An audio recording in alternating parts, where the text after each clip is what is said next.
Very genuine guy. Doesn't matter if you have one ass cheek and 3 toes. I will beat your ass. Yo, you know how we do. This ain't no zoo, but we wildin' out like Lions crew. One ass cheek, 3 toes. That's the motto. OAC3T podcast. Let's get to it pronto. Got slinging that pitch, getting tight, spiral in the air. St. Brown making moves, leaving defenders in despair. Monty running through the D, breaking tackles all the way. Hutch on the hunt, ain't no escaping the day. One ass cheek, 3 toes. We coming for the throne. Detroit Lions roar, ain't no stopping our zone. From Ford Field to the streets, we represent the pride. One ass cheek, 3 toes. We on the ride. Welcome back, y'all. It's been a couple of 2-week hiatus. This is the One Ass Cheek and 3 Toes show. I got my fellas here. I am your host, Nate the Great, and I got Mr. B. TRILLA and Mr. J. Fellas, how you doing? I'm good, man. Good. Great. Good. Great, man.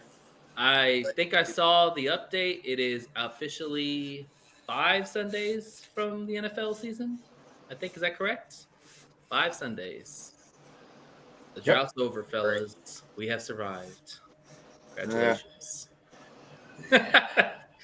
Yeah, this is not B's time. B's like This training camp. Then you're done that. But there's football Thursday. I don't give a shit what anybody says. There is football Thursday. There is actual hitting. Hooker time. Be some hooker time. There's gonna be some mullet time. Some nasty time. Right, there you go. Yeah, we got a lot to talk about today.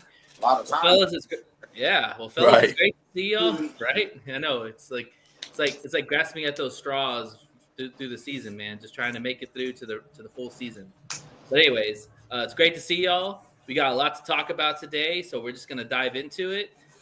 First and foremost, Mr. J, what kind of news you got for us today? Yes, sir. So I got some news, man. I don't know if everybody's been following it, but Shamar Stewart, the rookie for the Cincinnati Bengals, officially signed a 4-year, fully guaranteed contract, $18.97 million.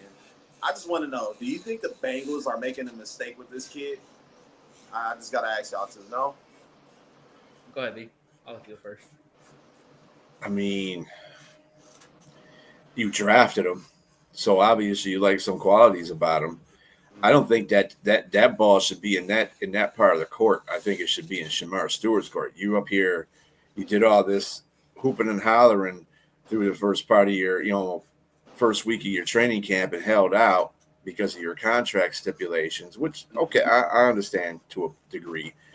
But you better show your ass when you start playing in the NFL. I'm not talking about training camp and preseason. I'm talking about once you get to play the real games, you better show your ass because that's why you got and Cincinnati. We all know Cincinnati is doing stuff the wrong way half the time. I don't know what's going on with these schools and these teams in Ohio. That must be the water they're drinking. But anyway, it's just so Cincinnati's not at the top of their game, but at the same time, you gave the guy what he wants, so let him go out there and prove you should have done that in the first place. That's absolutely. Yeah, I agree with you. B. And not to mention the pressure is even going to be more on him if Hendricks holds out more. If Hendricks holds out, let's say holds out a couple of games into the regular season, which is very possible. He seems like this is could get drawn out for a while. Shamar's going to be asked to do a lot more as a rookie because that defense is leaking in a lot of areas. And if Shamar is either going to be coming out of the gates hot or it's going to be cold. And it's going to be rough because, you already kind of see frustration with Joe Burrow. I don't know if y'all saw a couple of his pressers recently, but you can tell he's getting tired of having to answer these questions about holdouts, Shamar Stewart and all that. You can tell it's kind of waning on him. And so, it's going to be a long season for the Bengals if Shamar struggles and Hendricks holds out, because that defense was already bad with a good Hendricks on that team. Absolutely. And Shamar was kind of, even though he's my boy from A&M, gig him, he definitely underperformed in A&M. He's got the talent. He's got the talent to be a really good player, but we haven't seen it on tape. Yeah, I agree. If you're a rookie, you coming in, you're trying to make a name for yourself in the NFL. not try to get fully guaranteed contracts. We understand the money is important. You want to be taken care of, but you got to first show you belong in the NFL. What you did in college no longer matters. It's about what you're going to do from day one. You got the dollars. It's time to show up, like B said. Exactly. He said it best. 100%. Yeah. So let's see how that works out. But another topic I got, Rashawn Slater dethroned Tristan Wirfs as the highest paid offensive lineman. He just signed a 4-year, $114 million extension with 92 guaranteed, and that makes him the highest NFL lineman paid ever, confirmed by the Chargers. What you guys think about that? So that's over Tristan Wirfs, Penei Sewell, Darisaw, just among some of the best. What do you guys think about that? I think, honestly, it just shows that deal for Penei Sewell is even better of a deal now, because Penei Sewell is better than Rashawn Slater. He's better than Tristan Wirfs. He is the best tackle in the NFL. I don't care what anybody says. Like, the guy is so good. And the fact is that now he's not even the highest paid. That's a steal now. Mm-hmm. Because literally in 2 years, when Williams retires, Penei will be the best tackle in the game. He already is almost the best tackle in the game. So Robbie. He will be the best. Robbie. Yeah. What's up, man? So that's a steal. And I didn't know he got that new deal. So that's man, Harbaugh, they just drafted Alt the year before. And they are really solidifying their book in tackle. Yeah. So that's Harbaugh fashion right there. Yeah. Yeah, I think that it's market value. This is what this is all about. I don't think Slater is better than Penei Sewell or Tristan Wirfs, but at the same time, he is a solid tackle. So, I mean, you get paid whatever the market's worth at the time. And do y'all remember when they said that they were better than Penei Sewell? Like, there was that whole argument that Slater was better than Sewell, and really, if you look at the stats and all that, Sewell was so much better than him. I don't know where that came out of, the fact that Slater was better. It just I kind of like Tristan Wirfs too. I think he's a very good tackle. Wirfs a solid tackle, no doubt. I think it's like 1A and 1B with Tristan Wirfs and Sewell, because they both are spectacular when they do that. So when they're out there, so yeah. Yep, and they need that guy. They need him. Look, they need him to keep Justin Herbert healthy. I mean, you got Najee Harris over there. You got R.J. Hampton. That's going to be. They've got two of the best tackles, up and coming tackles in that team. Yeah, that wants to run the ball. They're going to line up and play smash mouth football. And who else better to have than Slater sitting right there protecting your guys? I think it's a good move for the Chargers. I think Jim Harbaugh and that front office has come together and really found an identity for that team, and I think that they're really made it ready to make. Let me answer Steve-O's question. Yeah, Steve-O, what I meant to say is that Penei is the best tackle right now, but according to a lot of people that watch the NFL, that are analysts and all that, they still put Penei like 3 or 4, because they put Williams, some people have put Slater, some people put Wirfs and all that. I'm just saying, by 2 years, Penei will be by everybody's standards. Mm-hmm. And really quick, I want to also say this. So at Dallas Cowboys training camp, apparently some fans were chanting "Pay Micah Parsons" during their practice, and Jerry Jones came out and said, it doesn't change really anything we want to do. We want to pay Micah Parsons, but Micah Parsons has to want to get paid. What do you guys think he mean by that? Micah Parsons has to want to get paid. It's Jerry Jones. I'm not going nowhere with this one, because Jerry Jones is old and he's a fool right now. I mean, first of all, he threw Dak under the bus in the same sentence when he was talking about paying players. He said that, Dak is only good for 2/3 of the season. And dude, you can't go out there and say stuff about your players like that. And at least Dak got paid. But then when you're putting it on Micah Parsons, and then Micah Parsons is like, dude, we could have been done with this. Why are you waiting this long to pay? See, this is what I'm talking about, Jerry Jones. I really do think that he does stuff intentionally just to put the star out there in the media. That's all. He wants to keep it relevant all the way through training camp. Like, well, we're going to make sure, the star is out there. I give him credit for that, but at the same time, you're parlaying your players. You know what I'm saying? So it's crazy. I look at it like this. I mean, everybody's on that team getting paid besides Micah Parsons. And with him making that comment, kind of raised an eyebrow to say, what are their relationships like? What's their relationship like behind closed doors? Yeah. And it's a shame that I'm not a Dallas Cowboy fan.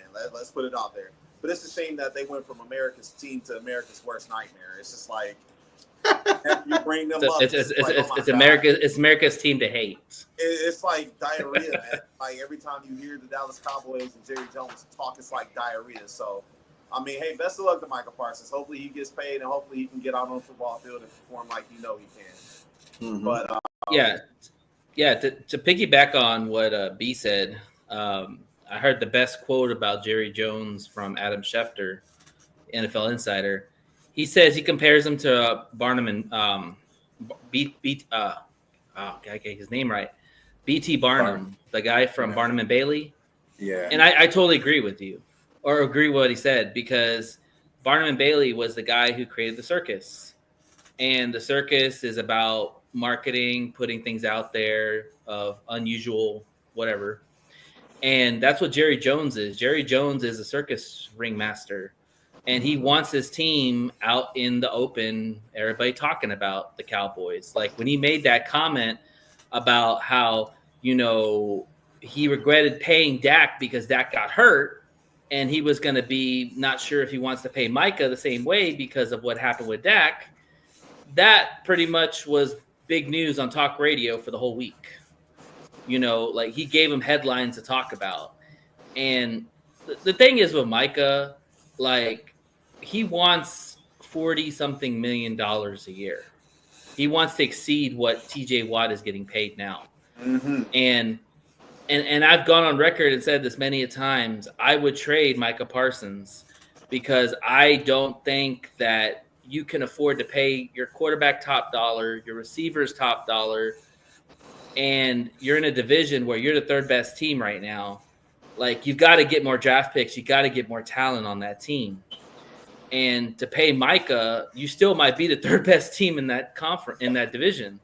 So, I mean, why not sell him while he's high and get a whole ransom for it? But it's Dallas. They'll probably overpay him. And then you'll be stuck with 4 players paying max dollar to, and you're going to have to fill your rest of your roster out with all these cheap players. So good luck. And to Brent's point, he's asking a question of how much did Jerry waste by dragging us out. He wasted a lot. I mean, really, let's just be honest. I mean, I think Micah Parsons is very loyal to that team, and he would have got market value at the time before they paid Myles Garrett, before they paid Max Crosby.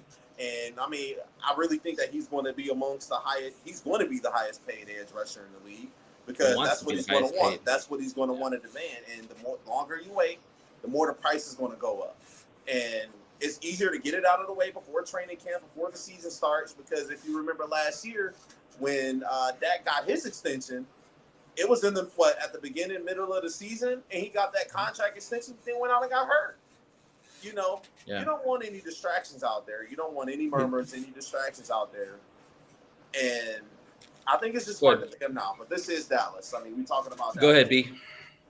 Yeah, he already cost him because TJ Watt already signed. That's what I was saying. TJ Watt deal pretty much screwed him over because now he got $40 million. He got $40 million. So Mike is going to want more than that. And then on top of that, you got Hendrickson still wanting to get paid. You got Aiden Hutchinson still out there wanting to get paid. So it's going to be a step ladder. So I don't know how much this is going to cost Jerry. And we have been waiting for that first domino to fall with a pass rusher who was going to get that $40 million payday, and that was TJ Watt. Now it's all going to trickle down to who's next in the pecking order.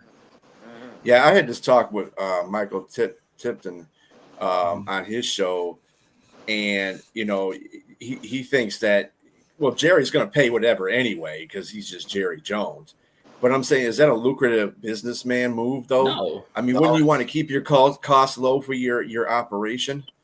That's what I'm trying. I don't understand that whole situation. That's Jerry Jones and his ego. That's exactly. I think also too about Jerry Jones. Jerry Jones is about the dollars, man. He's about the dollars and the marketing and the eyes that's on his team. He doesn't care. He doesn't care necessarily about the wins. You know, because whenever you listen to him talk about his team and why he bought the team and all that, and how he gave his blood, sweat, and tears to it, you never hear him say we're championships. He's just like, I bought this team. I've danced with the devil financially. That was one of his quotes. I don't know if he's about the dollars, just only because no, he's all about the dollars, bro. Look, the media is ruthless in Dallas, in Texas, period. Whenever it comes to sports, and you think every Sunday when he out there getting his behind kicked on Sundays that he want to be probed by the media, going on radio shows, having to explain why they're. He loves to do that. That's the problem with him is he loves to open his mouth. Can't win the division, and why it's been 30 years since their last Super Bowl. I think that he's about the wins. I think he's just going about it in the way, and his ego is stepping in the way of him actually making better deals, doing the right thing. And also too, Jay, he's already won his championships. Yes, they were when we had VHSs, okay, but he still won his championships. He still has that on his resume. Yeah. You know, we talk about the Lions. Who cares if the Lions had won a championship in the 90s? Who gives a shit? They won a championship. We can be in that talk. So he's won his championships. He's had his dynasty. It's just he's obsolete now because he's too stuck in his ways.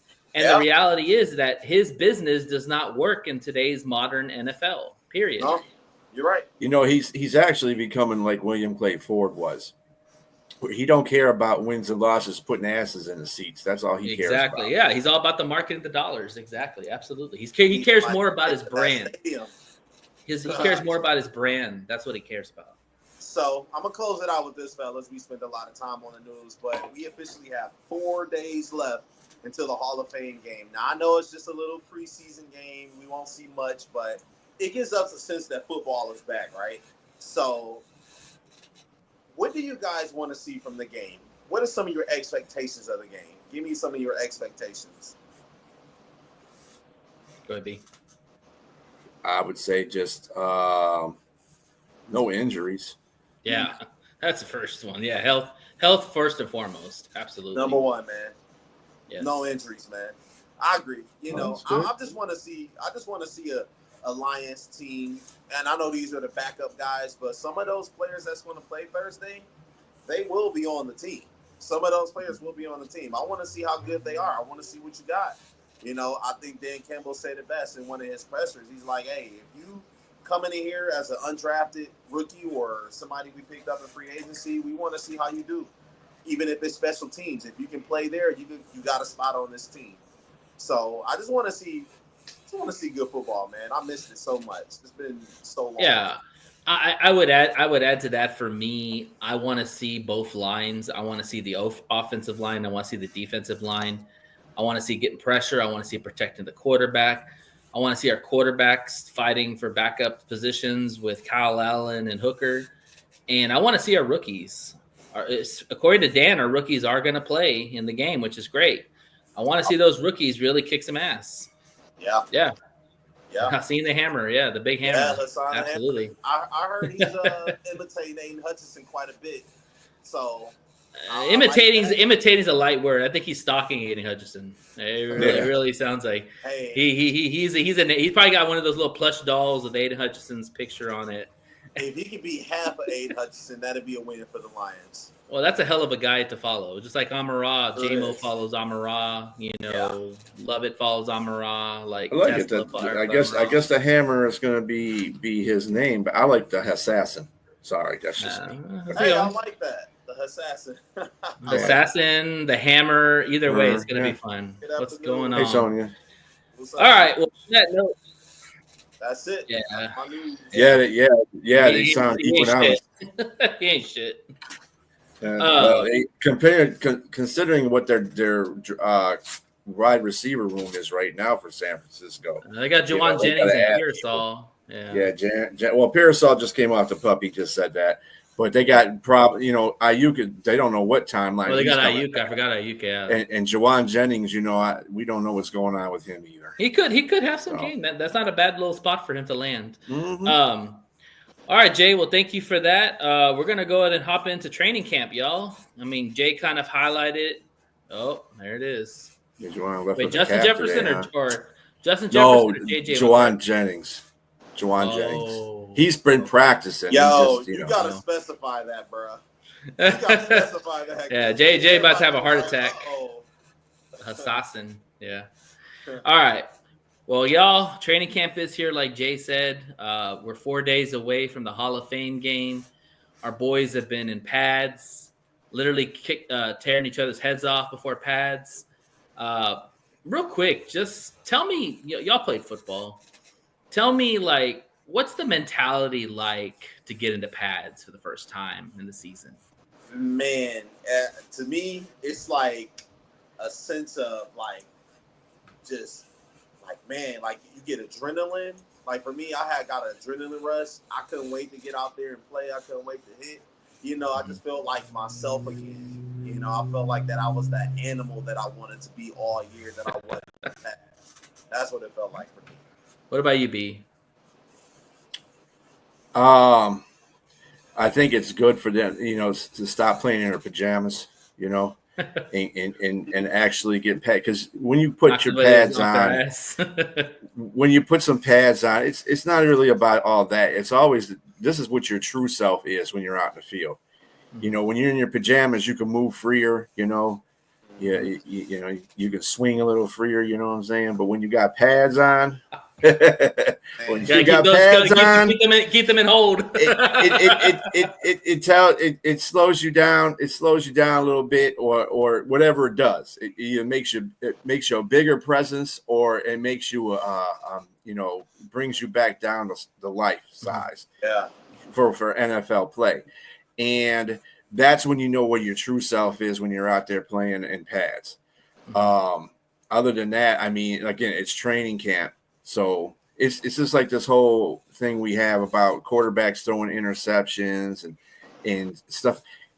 This is what quarterbacks do. I don't care if my quarterback throws 30 interceptions, because what he's trying to do is trying to learn how to put that ball in the place to get that ball right to the receiver. That's what he's doing. He's going to take chances in training camp that he's not going to take in the regular season, obviously. So what were you all surprised that the Lions were so physical without the pads? Did that surprise you at all? Like the way they came into camp, and really a lot of the injuries were before pads, which is shocking. You really don't want to see that without the pads on, but these guys are ready to bust some ass. Like, what are y'all's thoughts on that? I mean,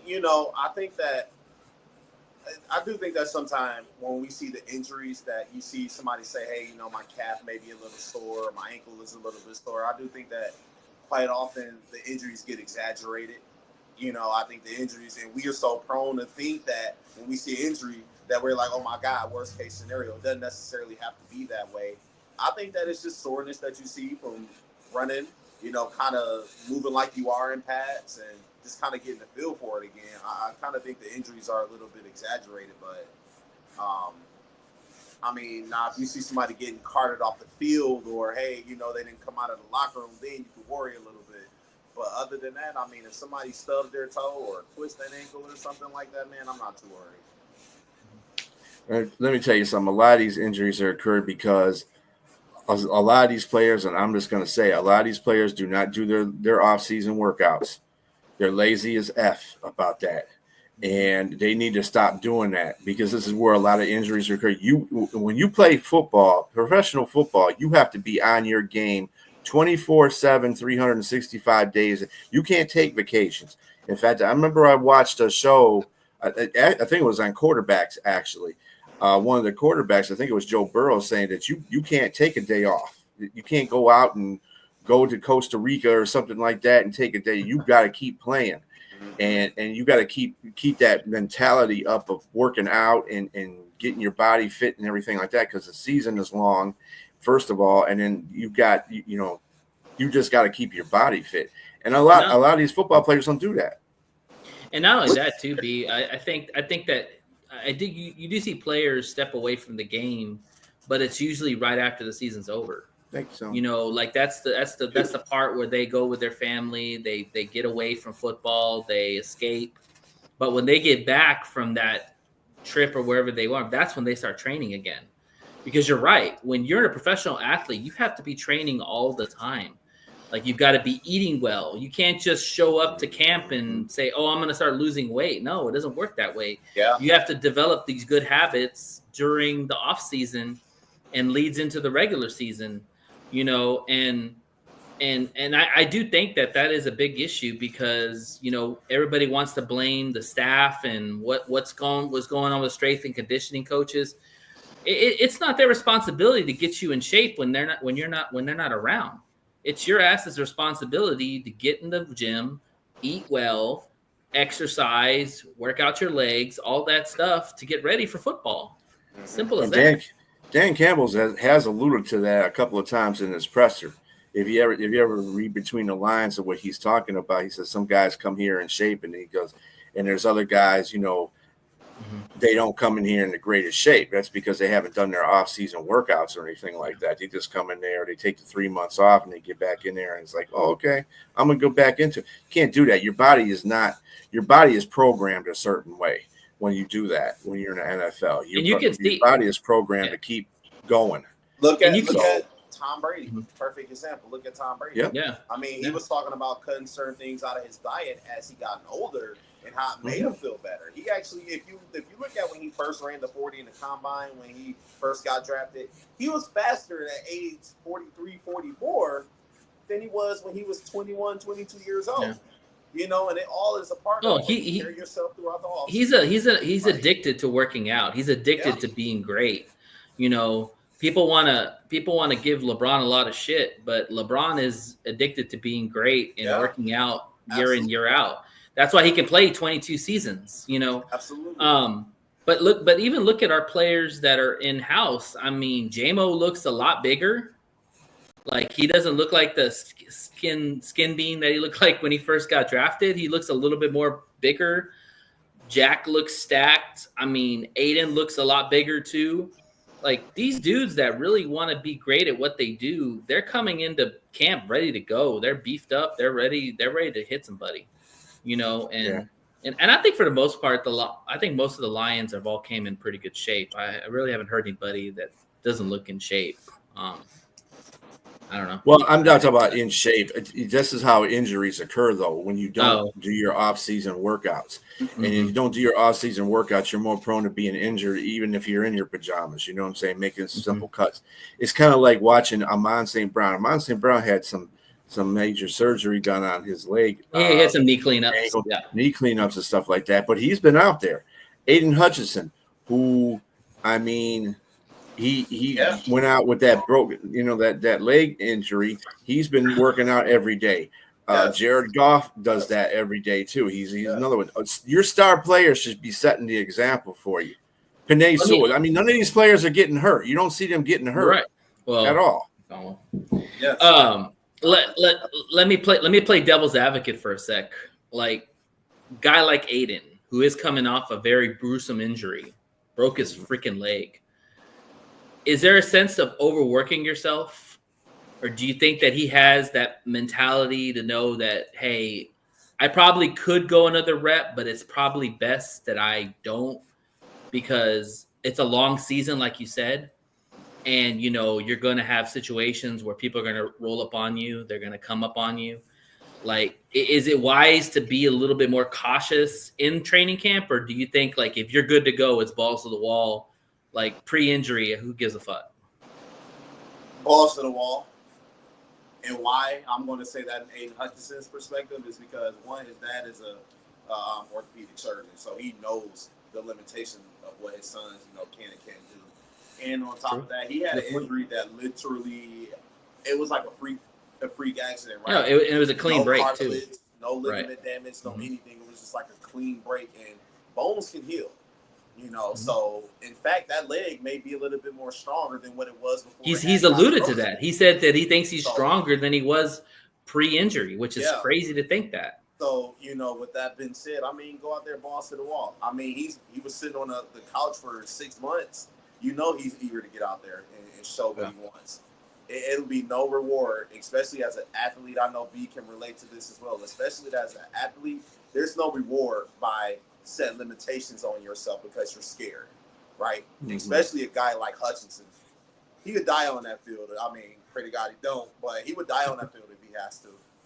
You know, he really wanted to come back for that Super Bowl run. Exactly. He really did. That been said, go balls to the wall, man. What do you think, B?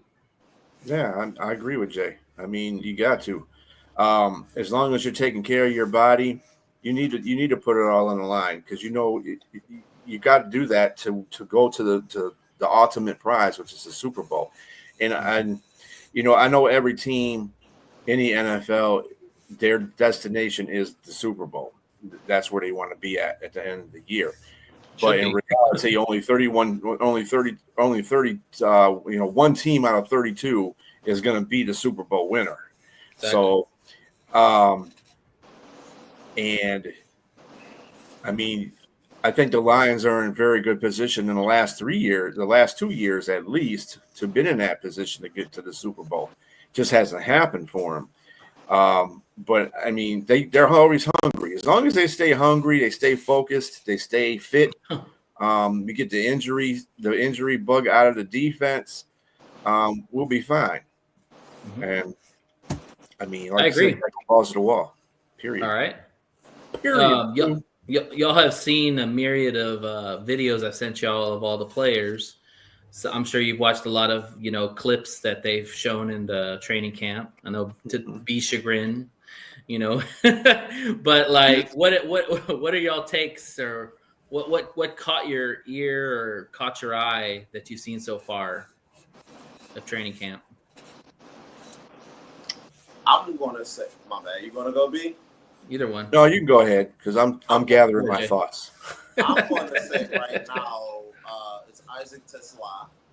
Okay. And the reason why I'm saying it's Isaac TRILLA is because they're making it a point of highlighting his things that he's done in practice, and that's for anybody, including myself, who had doubts when they picked him up. They gave up 3 third-round picks to get that guy, and you see him out there actually making plays. So that just kind of lets me know that he's putting in the work.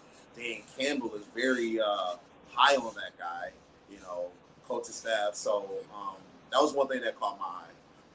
Yeah, TRILLA can play, man. I watch a lot of SEC football because being down here in Texas, I watch a lot of Arkansas football, and TRILLA really jumped off the charts with his separation, his route running, and his high point of the ball. Like he's a tall dude. Like if you watch him in interviews, he's like a legit 6'4" receiver.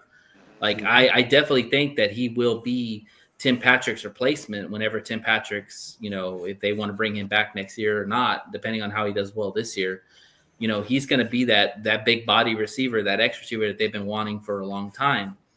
I think it's interesting too, because he's not really playing with Goff. He's more playing with Hooker or Kyle Allen. So, the balls aren't the greatest that they're throwing. Like you saw that one that he made that he literally took the ball away from that receiver. That's a terrible ball. Yeah. Because you're 6'4" and you're throwing right at the belly of the receiver. Like, dude, you got to high point that shit, Yes. So just imagine when he plays with a guy like Goff, who knows how to high point the ball and get his receivers in the best position. Like this guy really could shine. Mm-hmm. But go ahead, B. Yeah, I haven't really seen anything that stood out to me. I think the cornerback play is a lot better. Mm-hmm. I think they're priding themselves a lot on that right now. Yeah, they're real sticky. The guy that they got from the Chargers, DiCaprio Boodle, that was a guy that Tesla took the ball away from, by the way, on that play. Oh, okay. He was the guy on that play. Gotcha. And so, I do see little things that the secondary playing with a lot more thump, and they're really hype about when they make interceptions during training camp. Like okay, whatever. But again, it's a combination of the quarterback trying to fit the ball in there, or the receiver not playing all the way at 100%. So it's a lot of things, but I do see that the secondary is stepping their game up. They are trying to really get themselves in the position. And I haven't seen too many plays. I've seen DJ Reed in a couple of plays, but I haven't seen him be the focal point. It's more like Kirby and is it Bottle or is it Boodle? Boodle, DiCaprio, Boodle, Bottle, whatever his name is. His last name is. That guy's he's doing pretty good too, actually. Being just coming from the Chargers, I mean, he's doing pretty good. So that's what I see. Yeah, I think when it comes to the secondary, Meek's awesome. Mm-hmm. I think when it comes to the secondary, you know, when you watch some of the tape, like they're literally right there to make the play. Like the balls that Goff is throwing are right on target because literally he's dropping them right in the basket. And literally if it's BB or if it's Terrian, they're literally right there to make the play. It's just the placement of the ball by Goff is just pristine, you know? And I'm excited for the secondary. Like I tell you, man, people are really high on BB this year. And I am too, because I thought BB had a very down sophomore slump kind of. You know, he still played well. Like he just didn't play to the level that we expected him his rookie year to play because he was on trajectory his rookie year to be a freaking all pro. You know, and then he kind of had a little last year. Right, but he was suspect at times. You know, he had his moments, and then he got got in his head with the personal fouls and all that. But how about I think argue this with you, Nate? Reason that it may have seemed that way is because he wasn't playing with the guys he was used to playing with. He was used to playing with me, you know what I'm saying? Brian was out there. Like, he was used to playing with those guys. You know, you got to understand that he didn't have his linebackers the whole year to cover certain spots that he may have been expecting them to. And he was also playing safety full time last year too. Right. He wasn't really playing. That's the bigger point. The league kind of softened our secondary because we in Terry and Arnold were all rookies. He was leading in penalties. We got aggressive. They will call flags. I mean, I've never seen anybody get ejected for unsportsmanlike conduct. Was it? Yeah, but BB can't put himself in that position, man. He can't do that. I agree, but they made it a point to soften the Detroit Lions secondary. Whenever you feel like you got handsy, they like, oh, well, see, he's getting handsy. You got to remember the year before, Kirby was taking people's knees out, according to what they were saying. So they had him on alert for sure. And on top of that, he wasn't playing with the guys he's used to playing with. He had to cover a lot more ground as a defensive back than he's used to. I still thought he had a solid year. He just wasn't the BB I saw of his rookie year. Like, I thought he'd take a little step back. The change in position is everything. Yeah. It really, that's expected. And Jay, to tell you, it really doesn't really make a difference with the people on the field because when he was playing the slot corner, he was all over the field then. And you know, we had a worse defense than we do now. So I think it's just the difference of the position. From going from slot to safety, and he has to come up and make plays instead of plays coming to him, and that's what was happening in his rookie year. Plays were coming to him, so he was able to make better plays. And no, he didn't have a bad year. He just wasn't. He wasn't as impactful as he was. Kirby just overshadowed him. I just put it to you that way. Yeah, absolutely. Which is not a bad thing. I mean, they're both good. You know. To answer Brent's question, I don't think Tesla is going to play at all unless there's an injury with the big three, whether it's Williams, Amara, Raymond. I don't think, or Patrick. I don't think that he cracks that rotation unless one of those dudes goes down. That kid is going to play. Yeah, he's going to play. He's going to play. A 6'4" receiver with speed. Yeah, but that's Tim Patrick. Well, I mean, he'll interchange with Tim Patrick. That's what I'm saying. Tim Patrick will get some playing time, and Telsa will get some playing time. Yeah, that's a good point. I'll tell you all for me what really stood out is I love watching the O-line D-line battles. Like watching Aiden and Panay go at it all the time. That is the definition of iron sharpens iron. Because literally you have two all-pros and arguably top 5 in their positions right now in the NFL. And they are just battling. Like Aiden with the swim move, Aiden with the spin move. I mean, he's got the best of Panay a couple of times, but hey, Panay's human, man. He's going to give up some at times, you know. But when it's in the regular season, that's what matters. And I love the spin move I'm seeing from Aiden. Like, if he can perfect that spin move, he's going to sack a lot of quarterbacks. Already perfect. It's already perfect. I mean, shit. It looks like it looked like Dwight Freeney when I was watching it, man. You remember Dwight Freeney? Yeah. Dwight Freeney had one of the best spin moves ever, man. He would spin right into the quarterback and sack his ass. But watching those two dudes go at it, and I've actually read that Mahogany has been doing well against Tyleik Williams. Like, those to me are the battles to watch, because at the end of the day, if your O-line and D-line are battling and you're juking back and forth, that's only going to make your lines better and stronger. And so that to me is what I've really caught my eye on. But I mean, anything that you would say is concerning right now? One thing I'm going to say that's concerning is just I have to think about that one because. Okay. Do you got anything concerning right now? I can say for sure that's concerning is like still we know the amount of injuries that they're dealing with, right? Like obviously Lee McNeil, 3 days off for the season. I think that really that's the only concerning thing going into the season is how many injured players we still have on the pup list, and you know how long are they going to be out for? That's my only concern. Okay. Be anything That's a concerning? pretty good segue into this what Robbie just said here. But Robbie, I don't know where Justina got this report from because it had nothing to do with an incident with a teammate. The dude did not participate, did not heal up like he was supposed to. Foot injury. He felt on an injury, and that's why he got released, and that's why he's not getting any money. He was training. He was training outside of the thing. I don't know where she's getting that information. There's too many people that reported that. So she's the first one I've ever heard that kind of. And usually when somebody gets cut, they like to definitely throw the crap at them, you know, like to make it seem like, oh, you shouldn't take this player because he's a bad case or he's a head case, you know what I'm saying? Like they'll fabricate some situation. I haven't heard that either. That's new to me. Christina Anderson's pretty well known in the NFL circle, so she might know something that people don't know. I don't know. That's surprising for her to actually report that. That's actually pretty surprising. Yeah.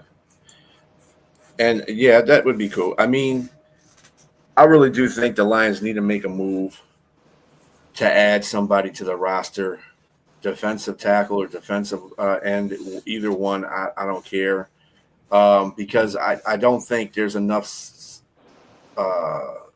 solidity there on the line right now. I'm kind of shaky on that. It's the same thing with the offensive line too. We'll see how it plays out when they get into the regular season, huh? I think the offensive line has a lot of depth. We just don't know how good that depth is. Yeah, I mean, but you know, you could always. You got to remember, we got. I mean, I'm with you on the D-line part. I mean, you can always add another piece. Probably can get another D-line and another O-line that's a veteran, Sheffer. Well, they added that guy from Arizona, right? Rory Lopez. The guard. Rory Lopez. Oh, that would be Rory Lopez. Probably Robbie. Probably, yeah, most likely. He should. Now that Levi is out. Yeah. He definitely will probably get a start. Levi was penciled in to be the starter. Yeah. Game 1. Let's talk about those rookies because I think that, you know, a lot of people like to shit on the Lions draft classes because, oh, what's Brad doing with these picks or how are we using them? I would definitely say this could be a very impactful draft class because if you look at the players we drafted this year, a lot of them could see very substantial playing time. Yeah, including our first 3 picks. Yeah, this is kind of like that bridge to the future, right? Like you still got a nice young team, contending team, But you know, after next year, or after this season, I should say, I don't think DJ Reader will be here. You would have Elaine McNeil and Tyleek Williams. I think DJ Reader's contract's up. I think, right? Yeah, he was only a 2-year deal. Right. Yeah. So then, you know, on the offensive side of the ball, obviously with Frank Ragnow being going, you got Tay Radledge, Frazier, you got Christian Mahogany, and you got Panay Sewell. That's like a whole new offensive line right there. So this is kind of that segue to the future. This draft class, now that you say that, Nate, it does seem like it's very important, even more impactful than past, because this is going to shape our future right here.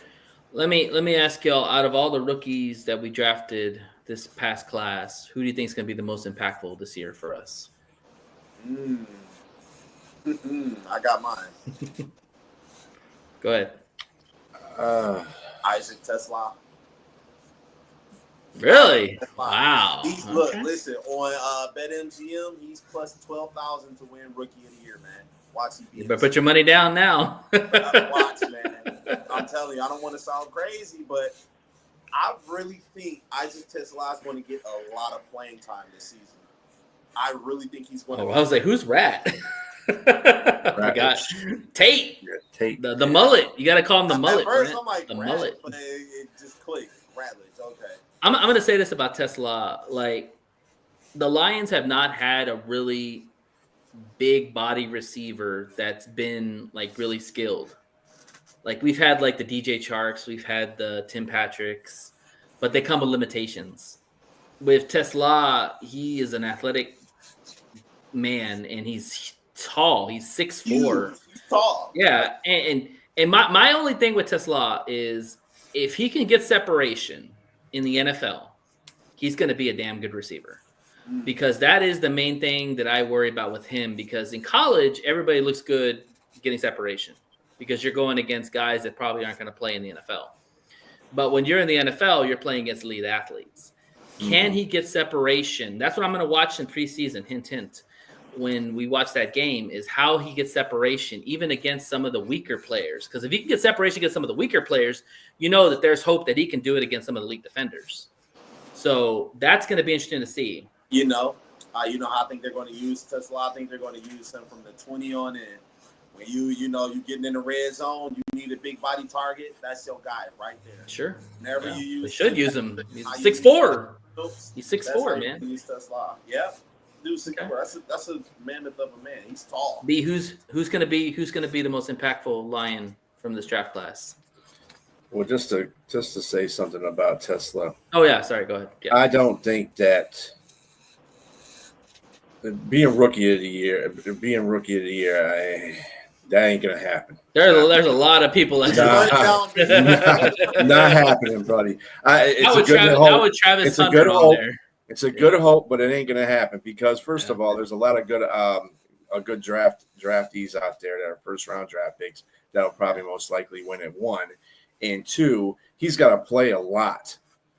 Now, I'm not saying he can't play a lot. Somebody might go down, and he might get into that role. But at the same time, if we're thinking about it without all that going on, then I would say no, he's not going to do that. I mean, I do see him working part-time with Patrick. I do see that. They're going to get him in there somehow. You know, they didn't go all the way up in the draft pick to get him for nothing. Exactly. But between Williams and Radledge, I think Radledge, I think he's going to be the guy that he's going to surprise most of, because whether he plays the guard or the center position, he's going to accelerate in that. I see this. I think he's going to do a really good job. I think he's even going to be better than Sebo. He's a big dude. Big dude. Yeah. So, I mean, I think he's going to get it done. In comparison to Williams, I think Williams is going to be a functioning defensive lineman right now. It's when you start on defensive tackles or being a defensive tackle in the NFL as a rookie, there's some things offensive linemen got skills too now. They got their little quirks and their little moves, just like a veteran defensive lineman and a rookie offensive lineman. So you got to look at it from both sides. So he's going to be trial by fire for real.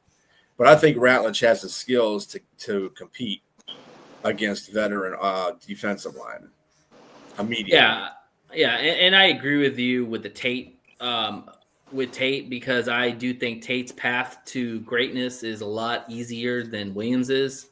Mm-hmm. Like the reality is Williams is going to have maybe 1 or 2 games to really show what kind of potential he has. And then he's going to rotation because he's not starting ahead of Aline and he's not starting ahead of DJ Reader. Now next year he probably will be the starter with Aline, but for right now, he's not going to outseed either one of those two unless it's an injury. So with Tate's expected day one to really be good. Like they have a lot of expectation of this guy to be the linchpin for that O-line for years to come. And he's got the skill, he's got the body type, he's got the right mentality. And the fact that they're cross training him in 2 positions and he's doing a pretty good job of it, that's impressive. Because you just don't see rookies picking it up that easy. And it's not easy to play center. Like you, if you ever looked at what Frank had to do with Goff before games and how he would do the pre-snaps and talk about all this other stuff, and it is mind-boggling. So the fact that Tate's even, like I think Dan said it best, he's drinking through the water hose, because they're literally throwing the kitchen sink at him, and he's not faltering. He's exceeding expectations, which is great news because we desperately need that. Desperately. Heart says Tesla. The brain says it will be Rattling. So got to be logical. Yeah, that's fine. Nothing wrong. Hey, we could be wrong. I mean, he does have big shoes to fill. Very huge shoes to fill. So I definitely think he can live up to those expectations. We'll see. Okay. Yeah, it's a long season, so you never know what's going to happen. Give me a player who you're really watching in this preseason. Like you got your eyes on this person all preseason. Hendon Hooker. Why? Hendon Hooker, because we have been going round and round the last 2 seasons now about our backup quarterback, and we never just really seem to get it down, especially with Teddy Bridgewater retiring and then coming back, and now you got Hendon Hooker and Kyle Allen. I just want to see Hendon Hooker, man. I just want to see that pick that we picked him at in the 4th round wasn't a waste. I want to see that guy that I did see, get drafted out of Tennessee, the guy that beat Alabama. Not to say he can out-see Jared Goff, but I just want to see that if Jared Goff needed to miss a game or 2, Hendon Hooker will be competent in our offense. That's what I want. All right, B. Terrion Arnold. Dang it, you took mine. Yeah. I want to see him. I need to see him. I mean, actually, it's good that we got DJ Reed because he's going to be the number 1 corner, and Terrion Arnold is not going to have that big of a responsibility going into year 2. He's going to be the CB2, so that's good for him because he can be a little bit of a mistake being a CB2 than he can a CB1. CB1s, that's where you put your best corner at, and I think DJ Reed is going to be that guy, but. As far as Arnold is concerned, I think this is perfect for him. I think he's going to show out this year. I actually think I told you last year I didn't think he was going to get any interceptions. So kind of worked with me on that one. But this year I think he's going to get a couple. Yeah. I think he's going to get a couple this year. Yeah, you can kind of see, like, if you watch that video with Amara, whether or not you think he was running full speed or whatever, the way he turned his head and located that ball, that's what we didn't see in year 1 with Terrion. We saw great coverage with him at times. He got a little handsy. He cleaned that up. But that's the evolution of his game, is if he could get better at locating the ball and turning his head, like you teach that stuff in Pee-wee football. Turn your head around and locate the ball. Like, if he can do that consistently, he's going to get picks. I agree with you, B, because his instincts are up there. Like, that's one of the reasons why he had, 6 interceptions in college his final year. Like, he can locate the ball. There's no doubt about that. Absolutely. Absolutely. I'm going to throw a name out there that nobody's going to say. TA was mine, just to be fair, but I'll throw another name out there that I really like. I want to see a lot is Zach Cunningham, the linebacker they picked up in the offseason. The linebacking room is really interesting because, you've got Jack, who's the head of the snake. He's the Mike linebacker. You've got Alex, who should be good to go. He has been practicing. I don't know about the contract situation, but looks like he's going to be playing on a 1-year deal unless something happens. And you've got Barnes, who just got paid. and they expect a lot of him. Rodrigo's going to come back in the fall. Zach Cunningham's an interesting player. Like he's had an interesting career, and the Lions really like this guy. And I think you could see this guy literally cutting into time for Alex, time for Barnes. If he keeps playing at a high level and keeps being that veteran presence that's been out there and doing well, it's going to be interesting to see, with the new linebacking coach, how he kind of uses his rotation players, because it's not Shep. If it was Shep, I don't think, it would probably be Zach would have a chance in there because he likes his other guys he's had. But this is a new linebacking coach. I mean, yeah, they got to answer to Shep overall, but Shep empowers these guys to do their own thing too, just like Dan does. And so it's going to be interesting to see with this new linebackers coach, Sean Dion Hamilton. I believe that's correct, right? Yeah. Mm-hmm, mm-hmm. How he unleashes all these linebackers. But keep an eye on Zach Cunningham.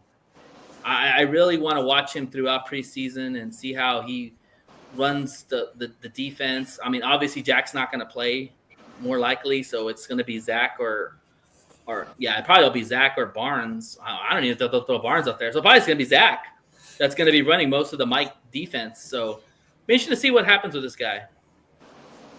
Yeah, for sure. Aleem was out until Thanksgiving. Yeah, I mean, 1 or 2 games. I think they say Aleem could be back sooner. That's what Brad said. So, you don't want to rush him back. But, I mean, heck, if Williams comes out and balls out, that's just an added bonus, y'all. Now you got 3 legit tackles. Even Roy Lopez, throw him in there. You've got 4 tackles that you can rotate out. Like, that's huge. Yeah.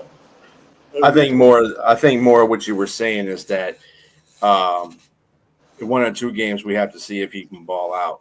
He's going to be playing there until Liam comes back. You know what I'm saying? Absolutely. I was going based on what you were how you were saying it. So I think Brent was just asking, I thought he was coming back until Thanksgiving. He probably still will do that. But at the same time, we got to see what Williams does in his first couple of games. If he comes out punching, then we know we got a winner on our side. So,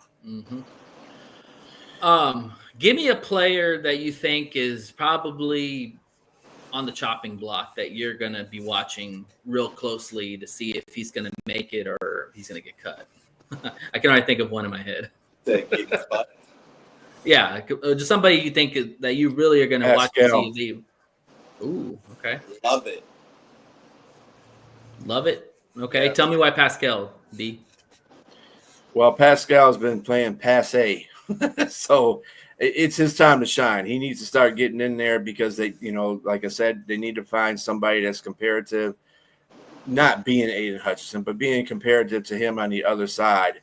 If Davenport, fails in his request to come back, He's just throwing him out today, man. He's just throwing him out today. Go ahead, B. I can't stand the fact that they keep signing that dude. But if Davenport doesn't add up and he gets injured again, they need somebody to step in there. I'm not sure that the Hassassin or Muhammad exactly has that spot sewed up. Pascal's been there longer than both of those guys in that defense. He's got it's his time to shine. What was he picked? He was what, the 5th round pick? Third round pick? Third round pick? Yeah, you're not playing up to your 3rd round pick. You haven't done that. Do you think they could cut him with all the lack of depth at defensive end? Well, there's not a lack of depth on defensive end. They got plenty of defense. They got plenty of defensive. Well, lack of experience depth, I guess you want to say it like. Well, I mean, he's experienced, but what has that gotten the Lions so far? Yeah. Nowhere. I will say this: when Pascal is healthy, he does play pretty well. He is kind of that set the edge type of dude that can play the run well. It's just his health, man. The guy just has not been healthy.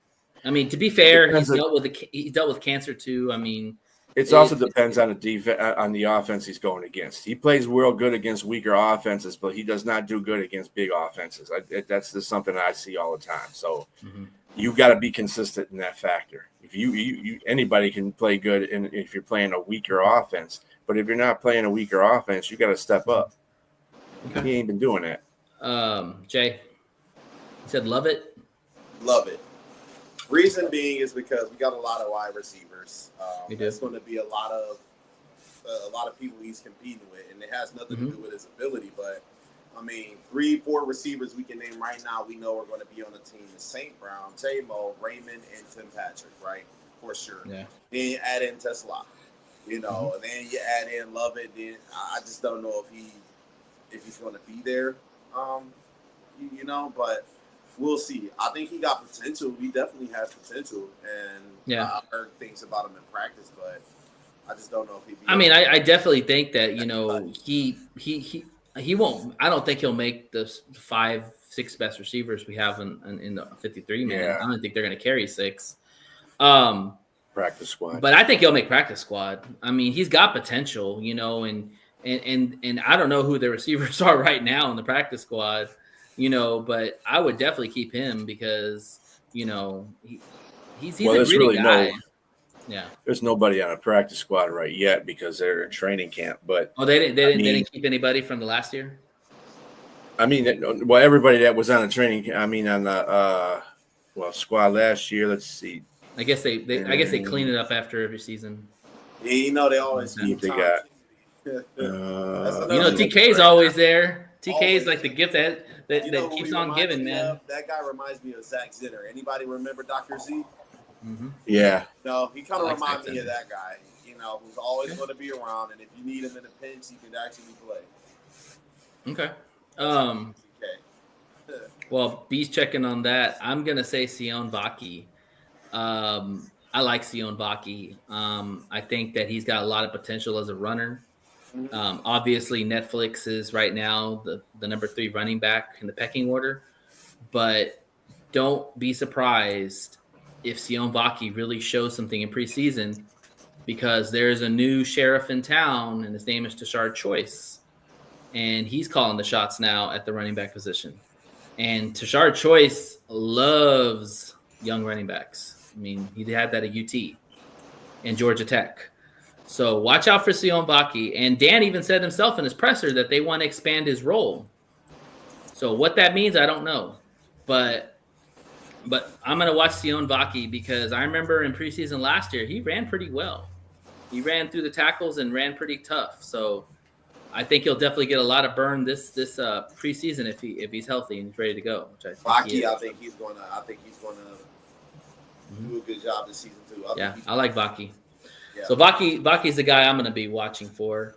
But it's tough because he's got some competition too. They got that guy from Tennessee, right? That they signed to. So yeah, I mean, we already know who the top 2 running backs are, and Netflix is probably going to be the 3rd, and then Vaki or that other guy. So we'll see.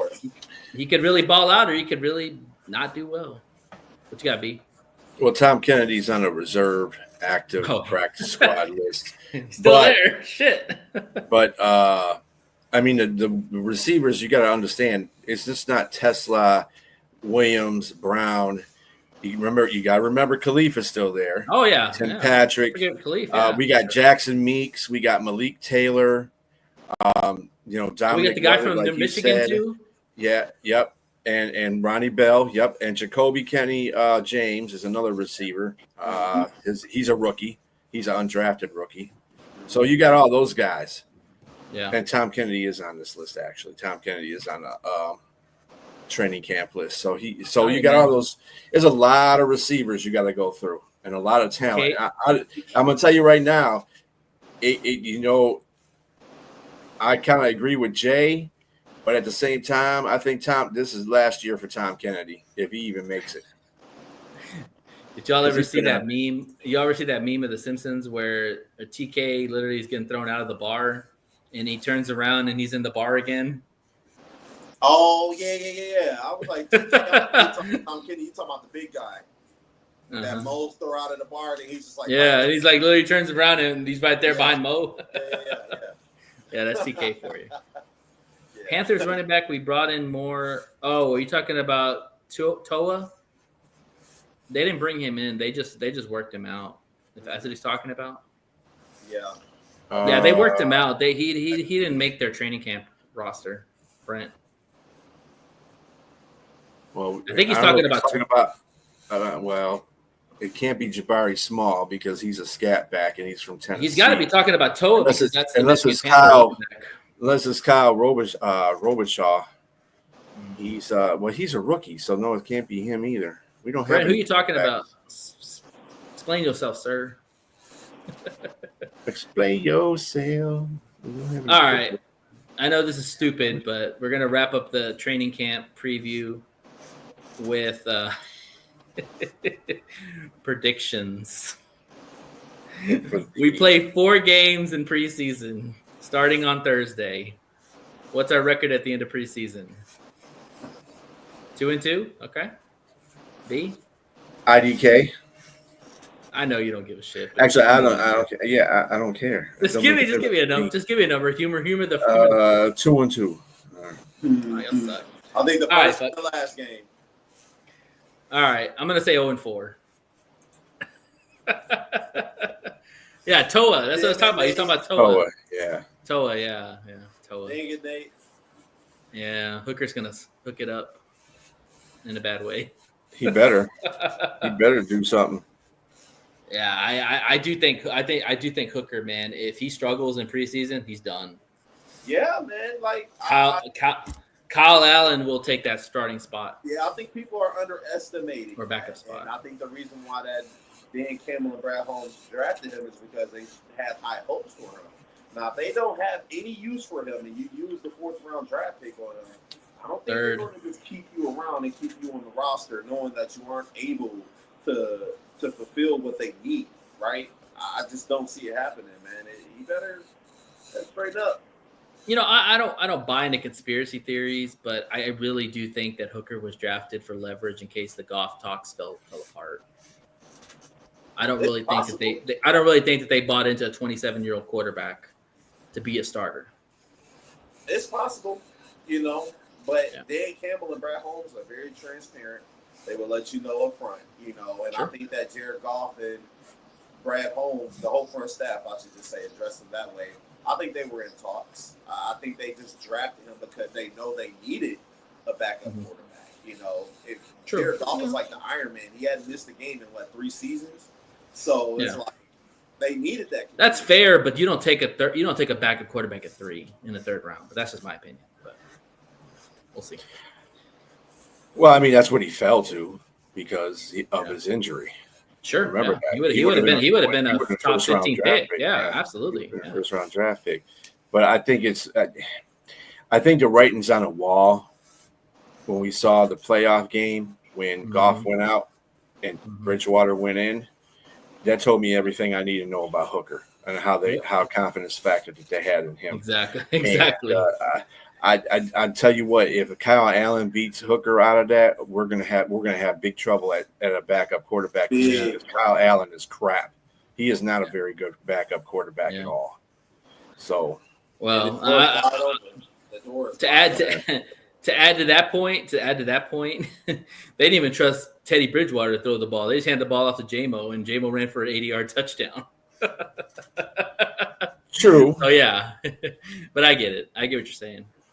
All right, but, fellas. I mean, if they have faith for him to even run that play, tells you a whole bunch. Right. All right. Well, we're going to go ahead and wrap up the training camp preview. We're excited that the next show we'll talk about the Hall of Fame game. It is going to be Thursday, 8 o'clock, I believe, right? Eastern time? Eastern Standard Time. Playing That's Chargers, Thursday, August 2nd. Jesus. The Chargers. I can't wait. Football's back, baby. That's right. Football is back. All right. So on that note, we're going to jump into predictions. So we're going to continue our division previews, and we are talking about the South. Both sides. The AFC and the NFC. Okay. So we're just going to dive into the NFC South. You want to do the AFC South first? Let's do the AFC South first. That's fine. Because, I mean, really, it's the South. I mean, both sides. Divisions. They're both terrible, yeah. But okay, let's do the AFC South. So in case you live under a rock, it's the Texans, the Colts, the Titans, and the Jaguars. Oh my. Mm-hmm. All right. let's start with the Texans, who won the division last year. Give me your thoughts on what your expectations of the Texans are this year. B, I'll let you go first. I think the Texans will win the division again this year, although I think 10-5 is more of a loftier expectation for them this year, only because they got rid of a lot of their offensive line last year for some reason. I don't know. They did. They got rid of Tunsil, yeah. They got rid of a couple of their good offensive linemen and stuck them in there with some, decent linemen, but not better than those two that they got rid of. And we talk about protecting your quarterback all the time. Why would you? Yeah. And then they still. I mean, I really still think they'd have. I think their defensive side of the ball is way better than their offensive side of the ball at this point. And because I think they still have issues with their wide receiver core. I think they don't have anybody that's solid or consistent yet, except maybe they've got potential. They got that guy from. They got the potential. State. Yeah, they got potential. And then on top of that, I mean, they're having problems already with the running back situation. Mixon might be out for a while. Yeah, Mixon might be out, and then they got Nick Chubb, which was a good thing on their part to get him. But who knows what Nick Chubb's going to be when he gets back in there. So, and with that offensive line, I'm not too sure about that. And because of the AFC South is so weak, I see them winning that again. So I give them 10 and 7, 11 and 6. Jay, do you share the same thing with B? I share the same exact thoughts. I think Houston wins. I think 10 games is enough to win that division. It's not strong, right? You got two teams that are really just dumpster fires right now in that division. And I don't see anybody getting over 10 wins, and 10 wins should be enough to clinch that division. I think DeMeco Ryans knows what he wants to do. I think DeMeco Ryans going to be physical on defense. Hence the reason why you got Daniil Hunter and you got RoboCop Will Anderson. You got both of them coming off of the edge. I think their defense. Yeah, that's a hell of a tandem to have coming off the edges. Oh hell yeah! I think their defense is going to be pretty solid. They just got C.J. Gardner-Johnson back there, so I do think that they win the division, 10 games. But we'll see how it all shake out. That division is soft, man. Really, let's just be honest. Yeah, it really. You could argue there's a couple of teams that could win that division. Yeah. I'm gonna say the Texans aren't gonna win that division. You said aren't. Okay. I'll tell you who. I do think that talent-wise, they do have a good roster. CJ Stroud, this is a big year for CJ Stroud. This is year 3. And he had a great rookie year. He had an okay rookie second year. It wasn't that great, but he had his moments. Year 3 is huge. This is where you're really going to see how good CJ Stroud could be. Like B said, the weakening of the O-line does not help because CJ Stroud is not really a runner. And you've got to be able to protect him. And the fact is that Mixon might be out for a minute. That's not good either because then your running game takes a hit. And the receivers, outside of Nico Collins, you really don't have a lot of faith in those guys because they're mostly rookies. Tank Dell's not going to be back this year. So, I mean, there's a lot of question marks on the Texans. A lot of question marks. I think defensively, they're good enough to carry the team for the most part. But C.J. Stroud's really got to take a step forward. And I just don't see that happening to some extent. But it'll be interesting to see. DeMeco Ryans a good coach. They do have some good young players. But that defense has to be really good. Because if that defense is ass, that offense is going to struggle too. They also lost their offensive coordinator too. So, they're going through some changes. So I'm not sure about the Texans. But let's move on to Jacksonville. Duval. Yep. Talk to me about Jacksonville, Jay. They are going to only win about 4 games next season. I don't think Doug Peterson. I just don't think that he's that whole city is just a dumpster fire. I'm sorry to put it that way, but Jacksonville. I never invited you to Duval, by the way. Well, just remember, Jay, that Doug Peterson is no longer the. I'm sorry. Liam Cohen. Not Liam Cohen is the other guy. They replaced Liam Cohen. Guy who said Liam Cohen. Like I just don't offensive think coordinator. that I think he's just a guy that come in and just kind of get them amped up maybe for another season, you know, to kind of get him through. But you drafted Travis Hunter, and I don't see in any way how that would impact your team to where you can actually make a push to win the division. I mean, they got high hopes, but it's still Jacksonville. I don't see any offseason moves that they made to get them over 5 wins. They're dumpster fire. Let's what's his name? Shad Khan, the GM. How do you say his name? Shad Khan. I don't know what the hell he's doing, but if anybody were to sell a professional team, or if they need to get rid of those guys, You just bought the team. you know, that's the guy you want to get rid of right there because he does not know what he's doing. I'm sorry to say it that way, but That's fair. yeah, man, they may win 4 games this season. Okay. I don't see All them right. doing anything. B, what are your thoughts? Well, I think this is good. This team could vie for second place in this division with another team. I think their window is like 9-8, 8-9, somewhere around here. Like I said, this is a weak division, so that's probably this is going to basically be the same blueprint for the NFC North. But anyway, I mean the NFC South. But anyway, it's kind of the same thing. So 8-9, 9-8, I see. That's if Joey Sunshine decides he wants to play football instead of Joey Sunshine. Y'all got some names today, man. Go ahead. Yeah. So yeah, I got them at 8, 9, 9-8. I mean, they have a functional team. It's a pretty good team. It's just that the quarterback play has been erratic.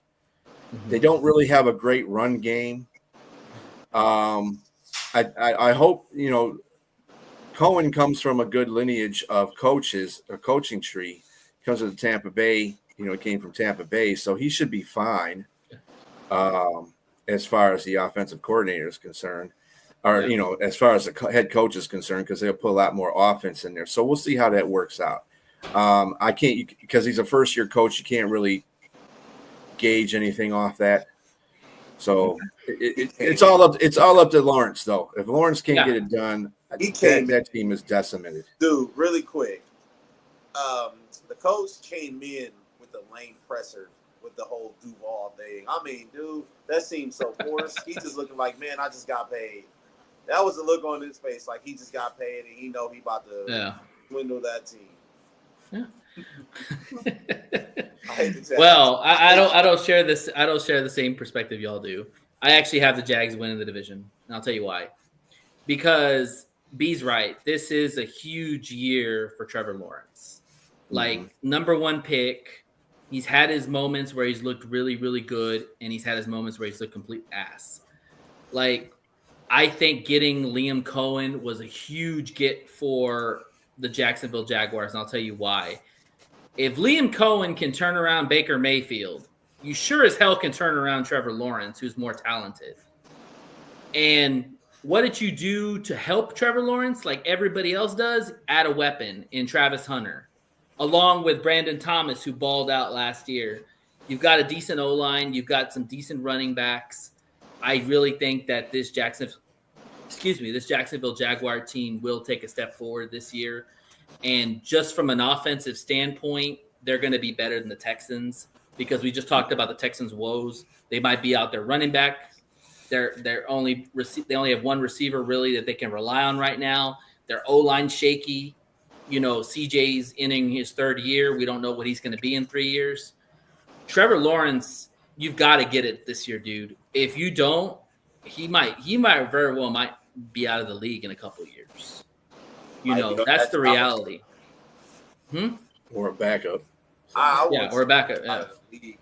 Well, the thing is that that's why they brought in Liam Cohen, because if you look at the patterns now, you see this with Phillip and Ben Johnson, JJ and KOC. It's all about the young quarterback and the bright mind, offensive-minded coach. And that's the way the NFL is going. And so Liam Cohen, like I said, if you can turn around Baker Mayfield, you sure as hell can turn around Trevor Lawrence. So that's one of the big reasons why I say the Jags will win the division. So. All right, moving on to the Colts. Talk to me about the Colts, B. Okay, the Colts are going to be the one that I feel that are going to be one of the ones vying for second place. Okay. They have a higher ceiling at going 9-8, but then again, they do have the quarterback issues. I am Yeah. not sold on Richardson, and I'm sure the hell not sold on Daniel Jones yet. And both of them so far in training camp have shown that nobody knows what the hell's going on at quarterback. So, and then they lost 2 offensive linemen to Minnesota, two good ones. So they're another team that's iffy at quarterback, just like Jacksonville is. That's why I think 8 and 9, 9 and 8 might be their ceilings.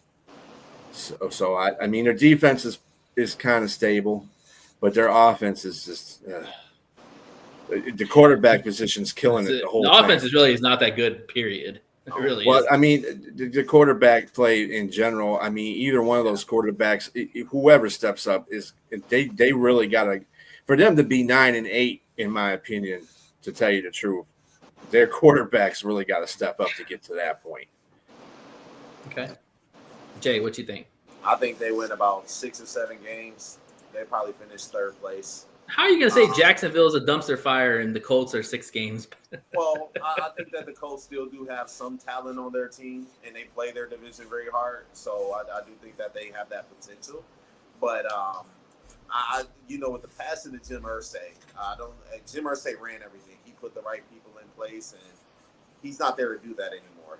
And I wonder how that. Yeah, it's a new leadership running the team. Yeah, I wonder how that's going to affect the team. And I think that one thing that really separates them from being a good team and like just a average team is the quarterback play. They don't know what they want to do with Anthony Richardson. You drafted him to be your next starter, but obviously you know that he's not capable of being your starter. This is like a make or break year for him. They're going to give him that chance. But Daniel Jones, like, what are you doing at this point?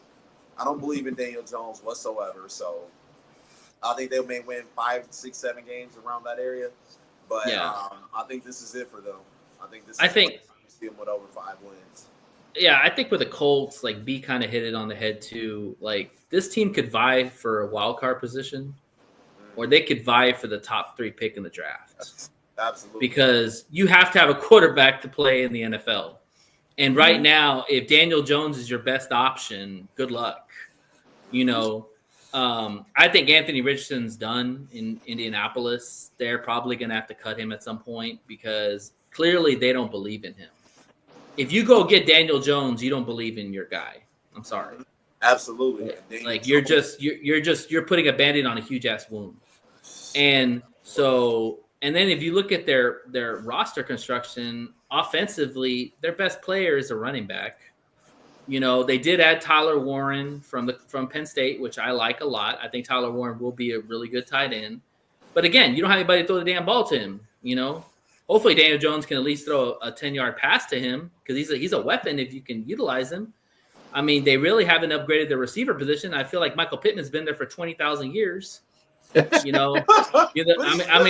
seriously. I mean, he's solid. He's solid. Yeah. I mean, they do have Adonai Mitchell from Texas. They had the year before. So, but it's still weak. It's a weak skill position. They just and you've got to have juice in those positions. O-line, they took some hits. Defensively, they're pretty solid defensively. They got some good players. But yeah, I think it's one of those enigma teams that they literally could be a wild card or they literally could be fighting for a top 5 pick. Because if you got no quarterback, you got no chance. All right. I got you. Moving on. Let's talk about the Titans. Jay, tell me about the Titans. That's going to be the team that gives Houston a run for their money. That's going to be that team right there. Cam Moore, Tyler Lockett, they got a few upgrades on that team, man, and I think they lost Burks for the year because they got a broken collarbone. Yeah, but Traylon Burks, he was actually iffy anyway. He struggled last year. So, I think his career is over with. A big impact for them, but I think that Cam Moore is going to give them that shot in the arm that they need to kind of come back and be where they were before. I think they'll win 8 or 9 games, finish second in the division. I kind of see Cam Moore like how I looked at Jaden Daniels last year. Now, look, I'm not saying he's going to be Jaden Daniels. I'm saying in the sense of being that leader, being that guy that gives that team that confidence that they need to go out there and play. Because last year their offense was horrible. It was their defense that kept them in games. Mm-hmm. This year, I think the offense is going to be able to give a defense the run for their money to, basically keep them afloat. Okay, B, what do you think? Well, I'm not in that class of. I mean, Cam Ward's going to be there. He's gonna make some kind of a difference, but they're still going to be at the bottom of that division. I don't see them winning more than 5 or 6 games at the most. Most. Their defense is still pretty solid, but their offense is. Ever since they lost Derrick Henry, man, that offense has been crap. And Brown. They haven't replaced Brown either. Burks was supposed to be that guy, but he's clearly not. Their offense is not very good at all. I like Spears. They added Tony Pollard last year, I believe. Got Pollard, yeah. They got the rookie from Michigan, Khalil Mullings. They got Dylan Akina. They got Jordan Means. And also, if you remember, Jamar Jefferson is on their team now. Oh, yeah. And Julius. He's not sharing plays.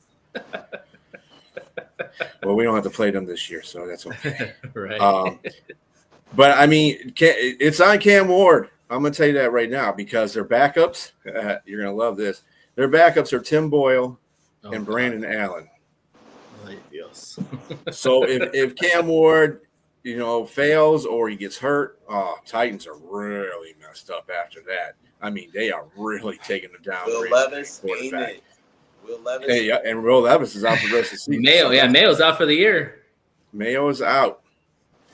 Yeah, I think go ahead. I'm sorry. No, you go ahead.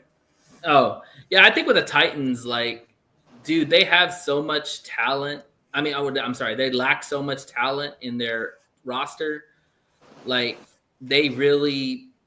probably challenge the Colts for one of the worst offenses in the NFL. And you're dealing with a rookie quarterback. Now, Jay did bring up a point that I want to talk about. You talked about the Jaden Daniels kind of factor.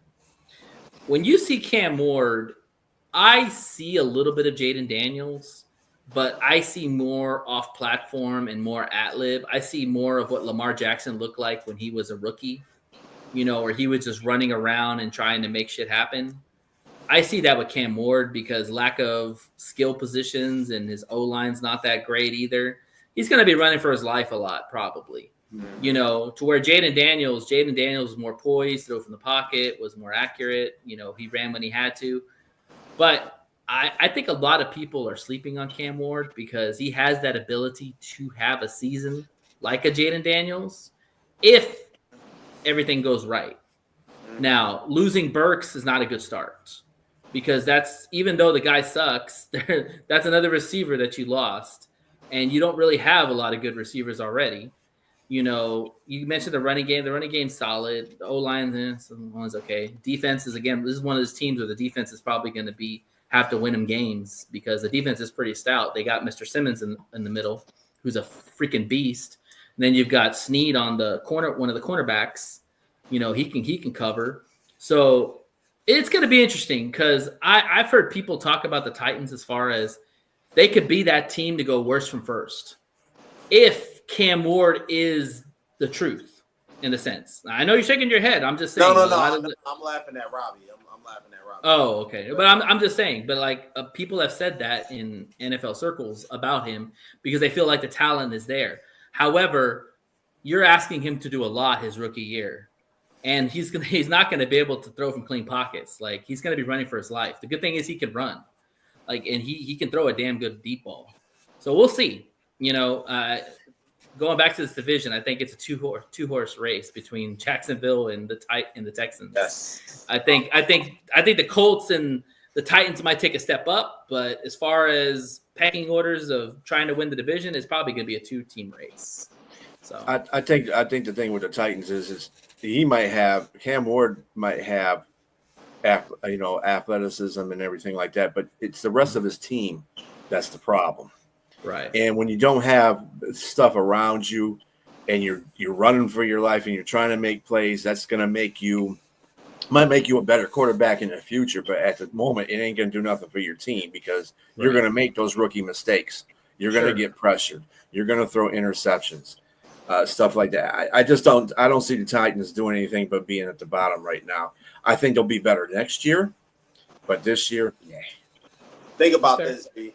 Think about this really quick. When Jaden Daniels went to Washington, everybody was like, man, Jaden Daniels is going to be good, but Washington is going to struggle. And he took them to the NFC Championship game, and he was really what they needed. He was that leader that they needed, somebody to come in and bring life.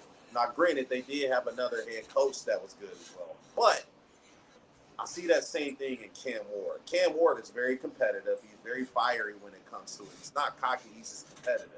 I don't know if you guys seen him battling with Shadur Sanders where they were throwing and yeah, he's pretty poised. He doesn't seem like a big talker. Yeah, it just seemed like he has that leadership mentality that they needed because Will Levis didn't seem like he had it. Will Levis just seemed, I mean, for lack of better words, soft. Like he didn't do well under pressure. He couldn't do anything, and he was mobile. He couldn't do shit. Excuse my language, but he couldn't do anything. Yeah. And Cam Ward is telling you he's going to do that. He's like, you need to trust in him. Again, you're comparing Cam Ward to the NFL Jaden Daniels. The NFL Jaden, when he came out of LSU, he, really nobody thought too much of Jaden Daniels then. It's all about how you play when you get in the NFL. Absolutely. See, I'm not comparing Cam Ward to that because Cam Ward hasn't played it down in the NFL yet. When we see him play games and I see him with that poise that Jaden Daniels is, then I can come with him as being that guy. But until I don't see it, I don't think Jaden Daniels even really had that in him until he got into the NFL. I think he knew he had to take over that team and he knew he had to do stuff with that team, and and that mentality came into him. It's about that. I'm not saying Cam Ward can't do that, but at the same time, he hasn't played an NFL game yet. And he's going to get thrown into the fire immediately. And absolutely. He's going to be in a he's playing in the division. He ain't playing in the NFC South, East or and that's true, but he still has to play. The teams he has to play outside of that aren't no cupcakes. Absolutely. And another thing, everything against them. So, and another thing too is that Jaden Daniels owes a lot of success to Cliff Kingsbury. Cliff Kingsbury really designed the offense around Jaden Daniels and really got him to kind of where he was. Cam Ward doesn't have that. So it's going to be interesting to see. This guy's going to have a lot of pressure from game one, and I feel bad for the guy because they very well could suck ass really bad early on, and people are going to shit all over Cam Ward. Oh, we should have took Shador. We should have took somebody else. I can already hear it now. Exactly. Yes. And so you got to be patient. This is not. You're not going to win the playoffs this year. If you increase your win total by 3 or 4 games, consider yourself lucky. That's 500 almost, right? So I don't know. We'll see.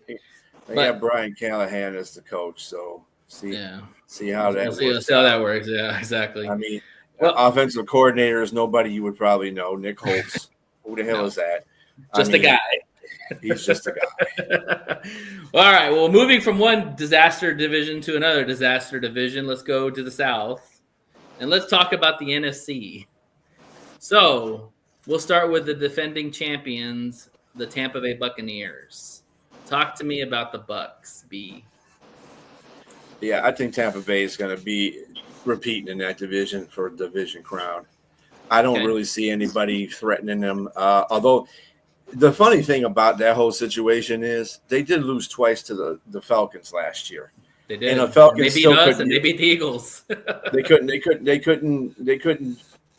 beat the Falcons, but they still won that division. So that tells you a lot about the other team that we're going to be talking about.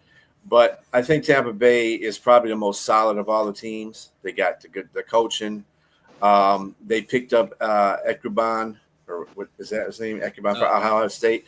I think he's going to make a really big impact in there, especially with Chris Godwin being, there's no that's certain a great 3 receivers right there. Yeah. Yeah. And I think that he's going to gel really well with, with Baker. And of course you got Evans. Evans is always the consistent one. And they got a very good running back core. Their offensive line is really good, and their defense plays pretty solid. Philadelphia and Detroit always have a problem with that team. and those are On Bulls two, defense. two top of the tier teams in the NFL. So when you got that going, I just think they're probably gonna be 11-5 at the most, and I'm going over the hill on this one. 12-5. I think Oh, wow. 11-6 is Okay. probably more in their realm. Okay. Jay, what do you think? Buccaneers, I think they win 10 games as well. I think 10 games is enough to win that division. I think it's going to be just a tad bit more difficult. But I think the Buccaneers, I still think with Godwin, with Mike Evans. What's that guy they just drafted? The other receiver they drafted. Ekuba, or whatever. Yeah, Yeah. the receiver from Ohio State. I think that's Yeah, going to you're be both Abuka. name because there's a from Abuka. He got Yeah. Jalen There you McMillan go. over there, so it's like Bucky Irvin. I think that team is still going to be really good and really solid. Yeah. I think that they got a nice team down there, and they're going to be competing for that division for a while.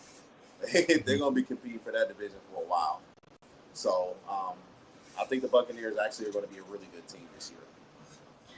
Yeah, I think the Bucks are a good team. I mean, they do play good teams tough. I think Baker Mayfield has found a home in Tampa Bay.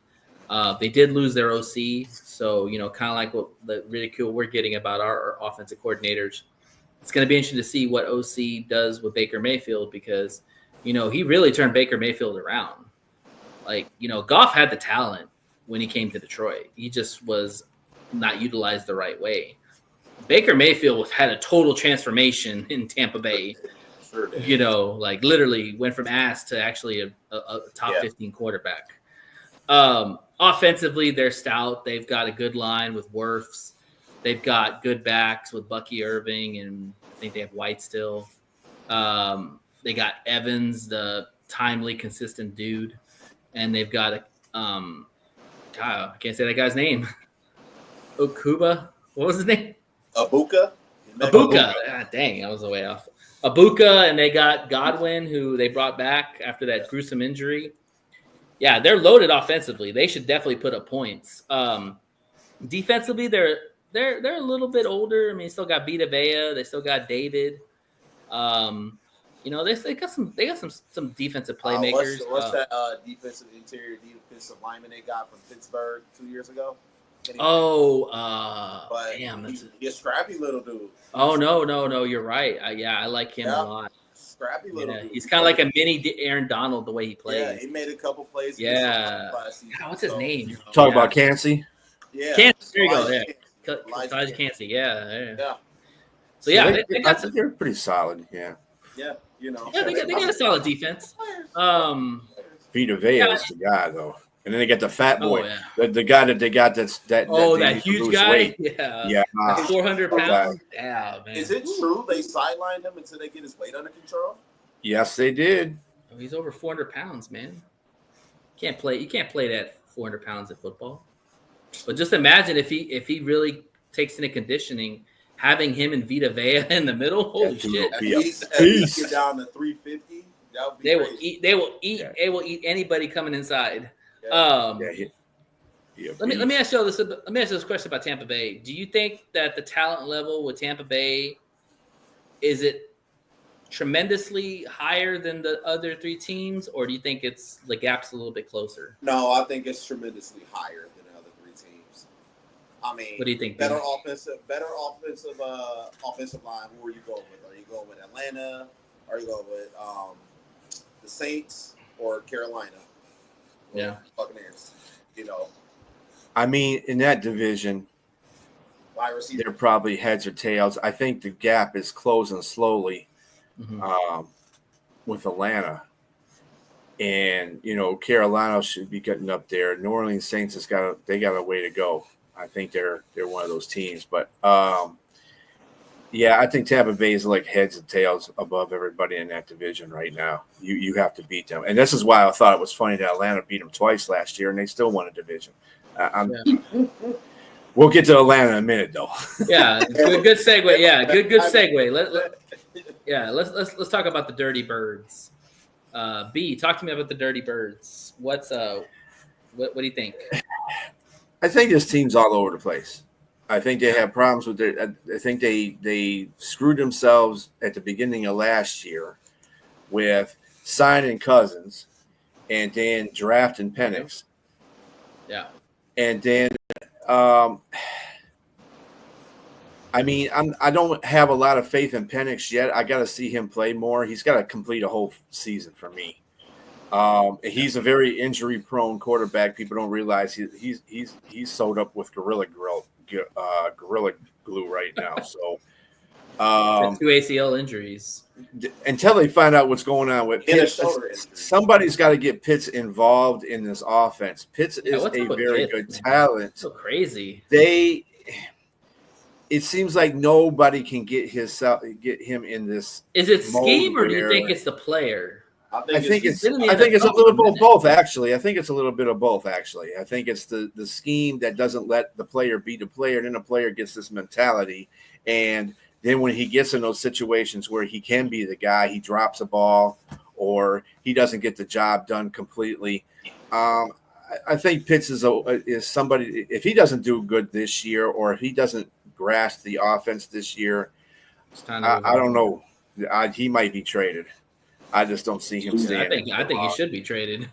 Get a fresh start for both guys. Their best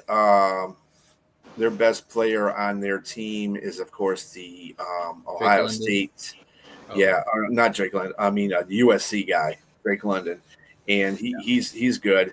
The X factor in that whole offense is Bijan. Bijan is really good. He's a good running back. I kind of don't personally. I don't think he's better than Jahmyr Gibbs, but he is. I was going to ask you that question because a lot of people have him over Gibbs. They're about right here right now to me. Yeah. Their defense should be better because they did draft a couple of dogs in the draft. Mm-hmm. Literally, and that goes up to Raheem's. He's the head coach and he's a defensive guy. So hopefully the defense gets better because last year their defense kind of was like. And you got to remember something about Atlanta's offensive line too. They are a top 5, top 7 offensive line. They were. And that's losing Gallman too to the Bears. They lost their best center. They're a very good offensive line. That is the line that has the problem. They're very good if you have the scheme right with that offensive line, and that's why they're ranked so high as far as their scheme ability. Well, the line in general is ranked high because they are a very good offensive line when together. But as far as the scheme is concerned, they have to fix it where that offensive line can be that top 10 team, top 10 line, because they're not showing it right now. Right. Penix, Cousins was running all over the place last year. When Penix got the ball, he was running all over the place last year. And it wasn't because I don't think it was just because of the offensive line. It's the scheme.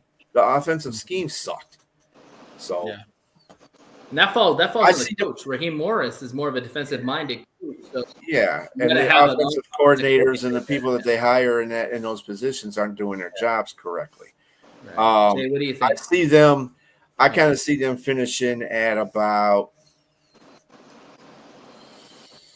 9-8, 10-7, somewhere around there. Okay. What do you think, Jay? 9-8, second place team. Complacency is their biggest issue. Because you got the talent, but what are you doing with it? When you got Bijan, you stopped running him, and you could have ran him quite a lot more, and he could have done a lot more for your offense. You don't use Pitts the right way. You don't use Drake London the right way. You got Michael Penix who can sling the ball. It's like, where are you going? What do you want to do with your team? You have the talent to win, but do you have the coaches? Do you have the scheme? Where are you going with this? So, like B said, they made a couple upgrades on their defense. I think their defense is going to be hella good, but I'd still see their offense kind of iffy, half and half. So I'm going to say 9-8 for the Atlanta Falcons. Yeah, for me, it comes back to quarterback. Is Michael Penix the answer? I mean, Kirk Cousins is sure as hell not the answer. You guys showed that in the quarterback that you don't believe in Kirk Cousins, and nor should you. Kirk Cousins is 37 years old, coming off an Achilles injury. He's a shell of himself. We can all agree on that. Let's hold on a minute before you start bashing Kirk Cousins, because Kirk Cousins wasn't The problem with Kirk Cousins last year, if you ever saw, if you watch Turnovers. you see exactly no, not exactly that either. He actually set the single game record for passing last year for Atlanta. You also led in turnovers too. The NFL. And that was after he got hit in the shoulder. Yeah. He kept playing when he couldn't throw very far, and that's what was leading to a lot of turnovers. So he didn't take himself out of the game when he needed to take himself out of the game and let Penix take over. So that was his fault in that way because he's being too prideful. He was clearly threatened by Penix. That dude was playing good. He was playing good until he got hit in the shoulder. After he got hit in the shoulder, he wasn't good. I don't know, B. I think that he played good enough. He didn't play the money that they paid him to be. He wasn't the Kirk Cousins from the Vikings. You know, he was a good quarterback, but they won games ugly. You know, and the thing is that when you look at the Falcons as a whole, Jay's right. They have a very talented roster on the offensive side. You got Drake London. You've got Algier. Nobody talks about Algier. You've got Bijan Robinson. You've got Kyle Pitts. You should have a top 5 offense in the NFL. Yeah. And you don't. And I think that falls more on Raheem Morris, a defensive coach who doesn't really understand how offense works. And when you've got a lot of skill position at the offense, you've got to get the right guy, or you've got to learn how to get this offense right. The problem is, too, is he's a team with Mike Tomlin. That's what he. Yeah, he's exactly. He's tone deaf to offense. He's tone deaf to offense. Yeah. And the thing is that, like, honestly, I don't know if Penix is the answer. I don't know if Kirk Cousins is the answer. But the thing is that team's too talented to be struggling so bad. You know, and if you look at what they did on the defensive side, they have a good secondary with Bates, and then they got Terrell. They added another cornerback too along with Terrell, and then you added 2 pass rushers in the first round. You traded up for 1 too, you know. So you've got a damn good defense. But again, we talk about these really good defenses, but no quarterback. Just remember to knock on them too on their defense. Just one slight knock because they got rid of Grady Jackson, and that's going to be a difference in the middle. Yeah. People are going to run through the middle now because, hey, he's still effective when he was playing. Yeah, he was just they just thought he was old, and they got rid of him, and that's not. Yeah. Grady Jackson still was playing at the top of this game. Well, let's see how good he plays with the Bears. Because I think he was a shell of himself. This. I'm really interested in Nate. You said something about Raheem Morris. Raheem Morris, he brought over his offensive coordinator from a guy from LA, if I'm not mistaken, with Zach Robinson, right? Their offensive coordinator. He's very familiar with how offenses should be ran, especially working under Sean McVay. Yeah, that should be something that he should very well be familiar with. And for the lack of production that you have with all of those players on the team, I think that says a little bit more about. Raheem Morris. Yeah, I don't know. I'm gonna say this about Raheem Morris. I like Raheem Morris. I think he's a good guy. His ass is gonna be gone if they don't do well this year. I guarantee you. They were already looking at a replacement when they thought about bringing in Bill Belichick, but because what's his face Kraft shit all over him before that interview, they didn't take him. Do they go with Michael Vick if Michael Vick has a good season at Norfolk State? Hot take? No. Oh, hell no. Bring him in at quarterback coach, but not freaking head coach. That would be like nostalgic, but that would be stupid. That'd be crazy, right? Yeah, but I do think that they're probably going to look for an offensive-minded coach. Again, offensive-minded coach, young quarterback. You see the pattern that's going on. I think this very well could be. If Morris does not get them to the playoffs, this is it. He's done. I don't think he'll be one on the chopping block for the next season. Is this his third season or second season? Second, yeah. But that team's too talented for them to suck that bad. I mean, we can all agree on that. Absolutely. All right, let's talk about the Panthers. B, what are the Panthers looking like this year? The Panthers will be improved from last year.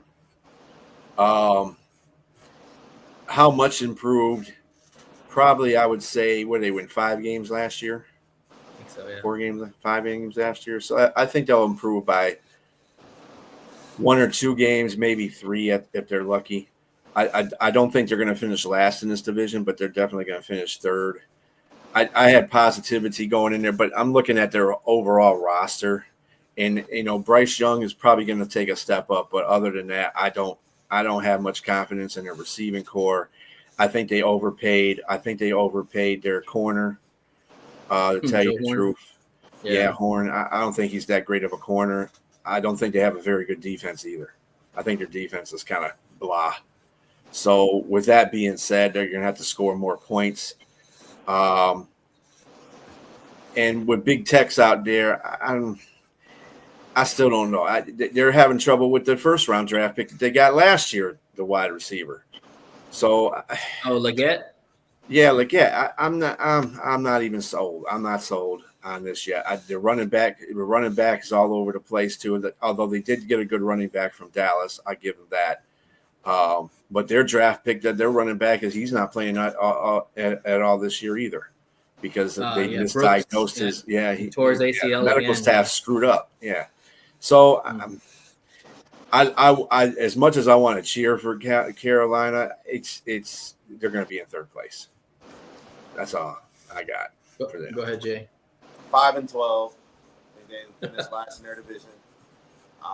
Okay.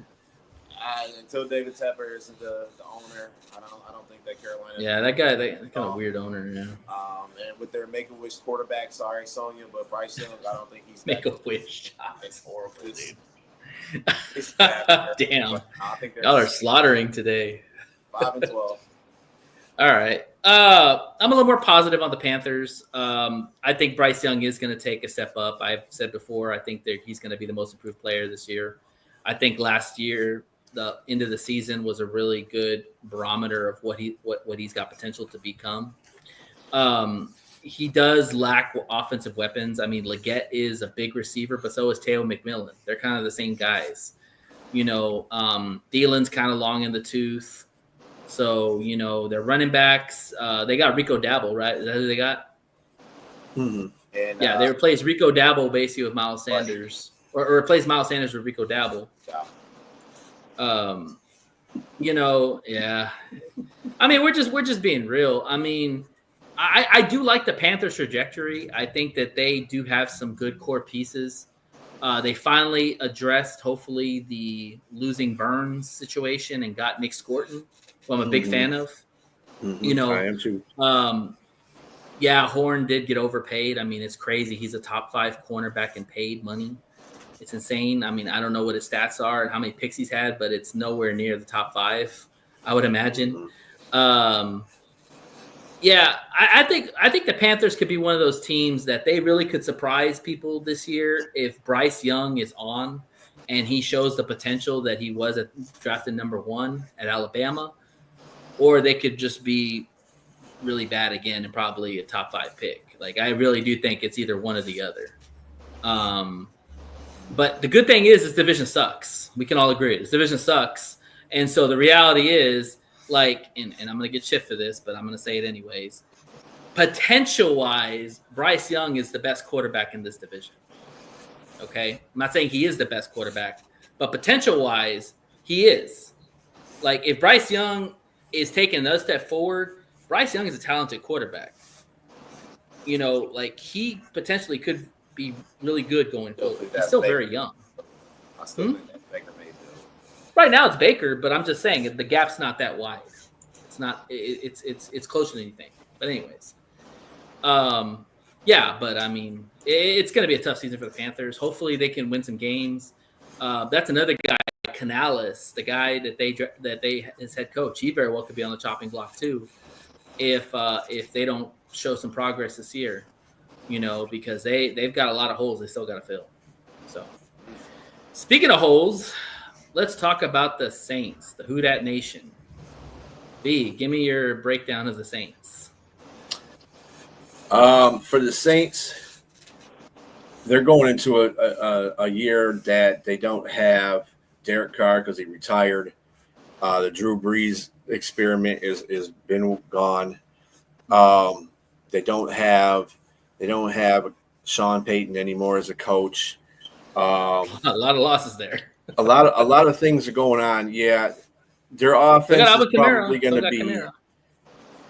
They got Kamara, but they also got Shook and they got Rattler.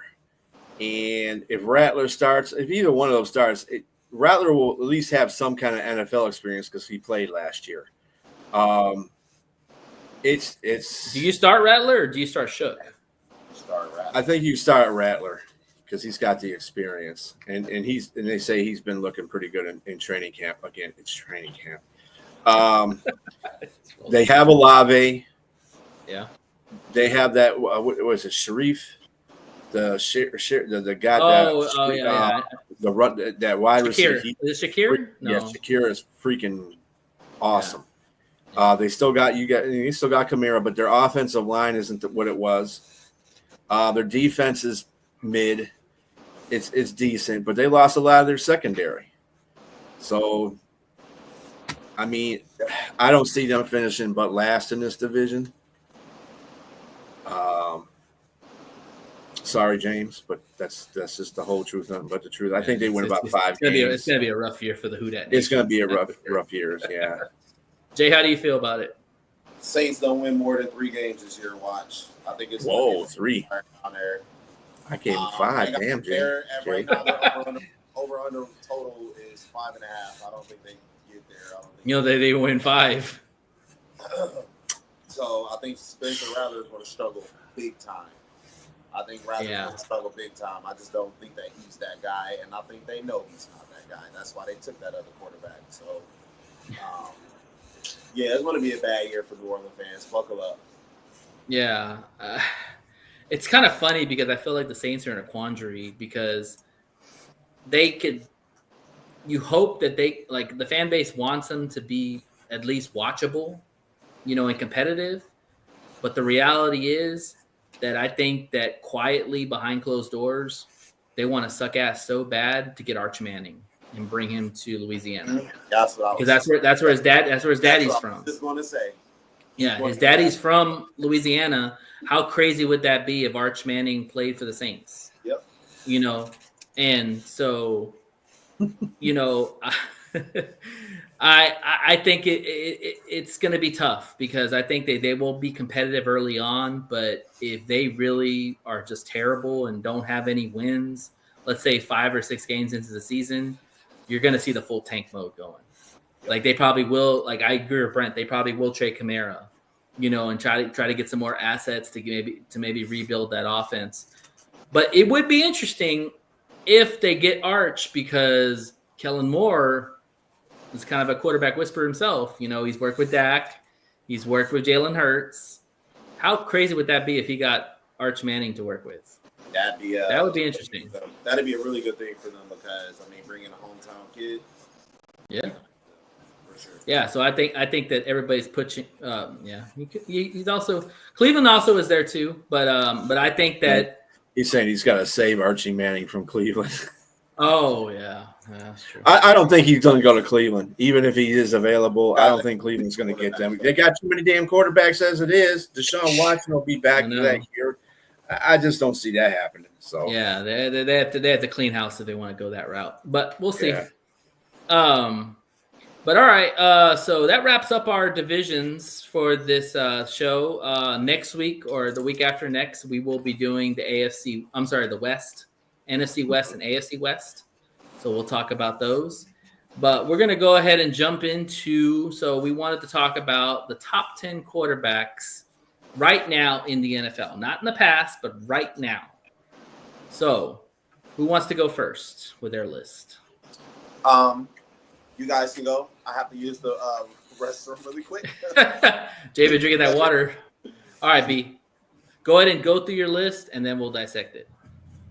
All right. So I did this based off stats of the last 5 years and basically the last year or two. Well, I did it the last 5 years. Okay.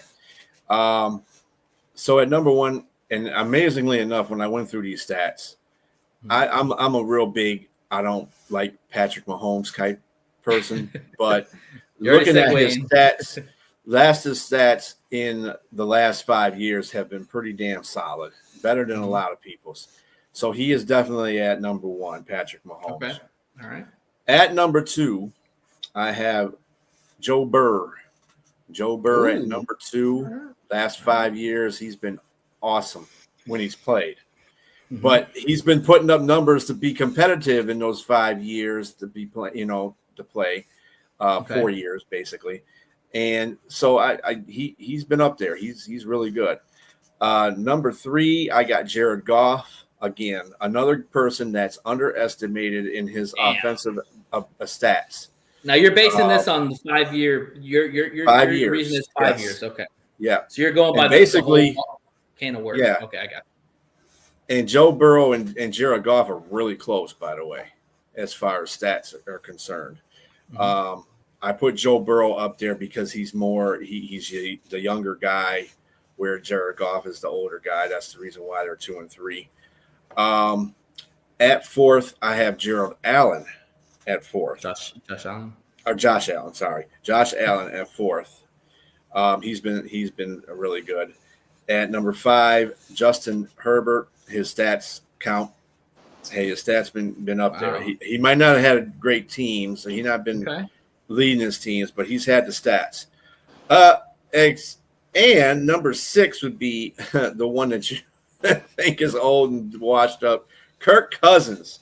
His stats. Oh my God! Superb over the 5 years. All right, Jay just showed back up. So recap real quick for Jay. And Jay, I heard you guys. You did? Okay, cool. Yeah, all number one, you Go got ahead. Mahomes. 2, you got Burrow. 3, Allen. 4, Lamar Jackson.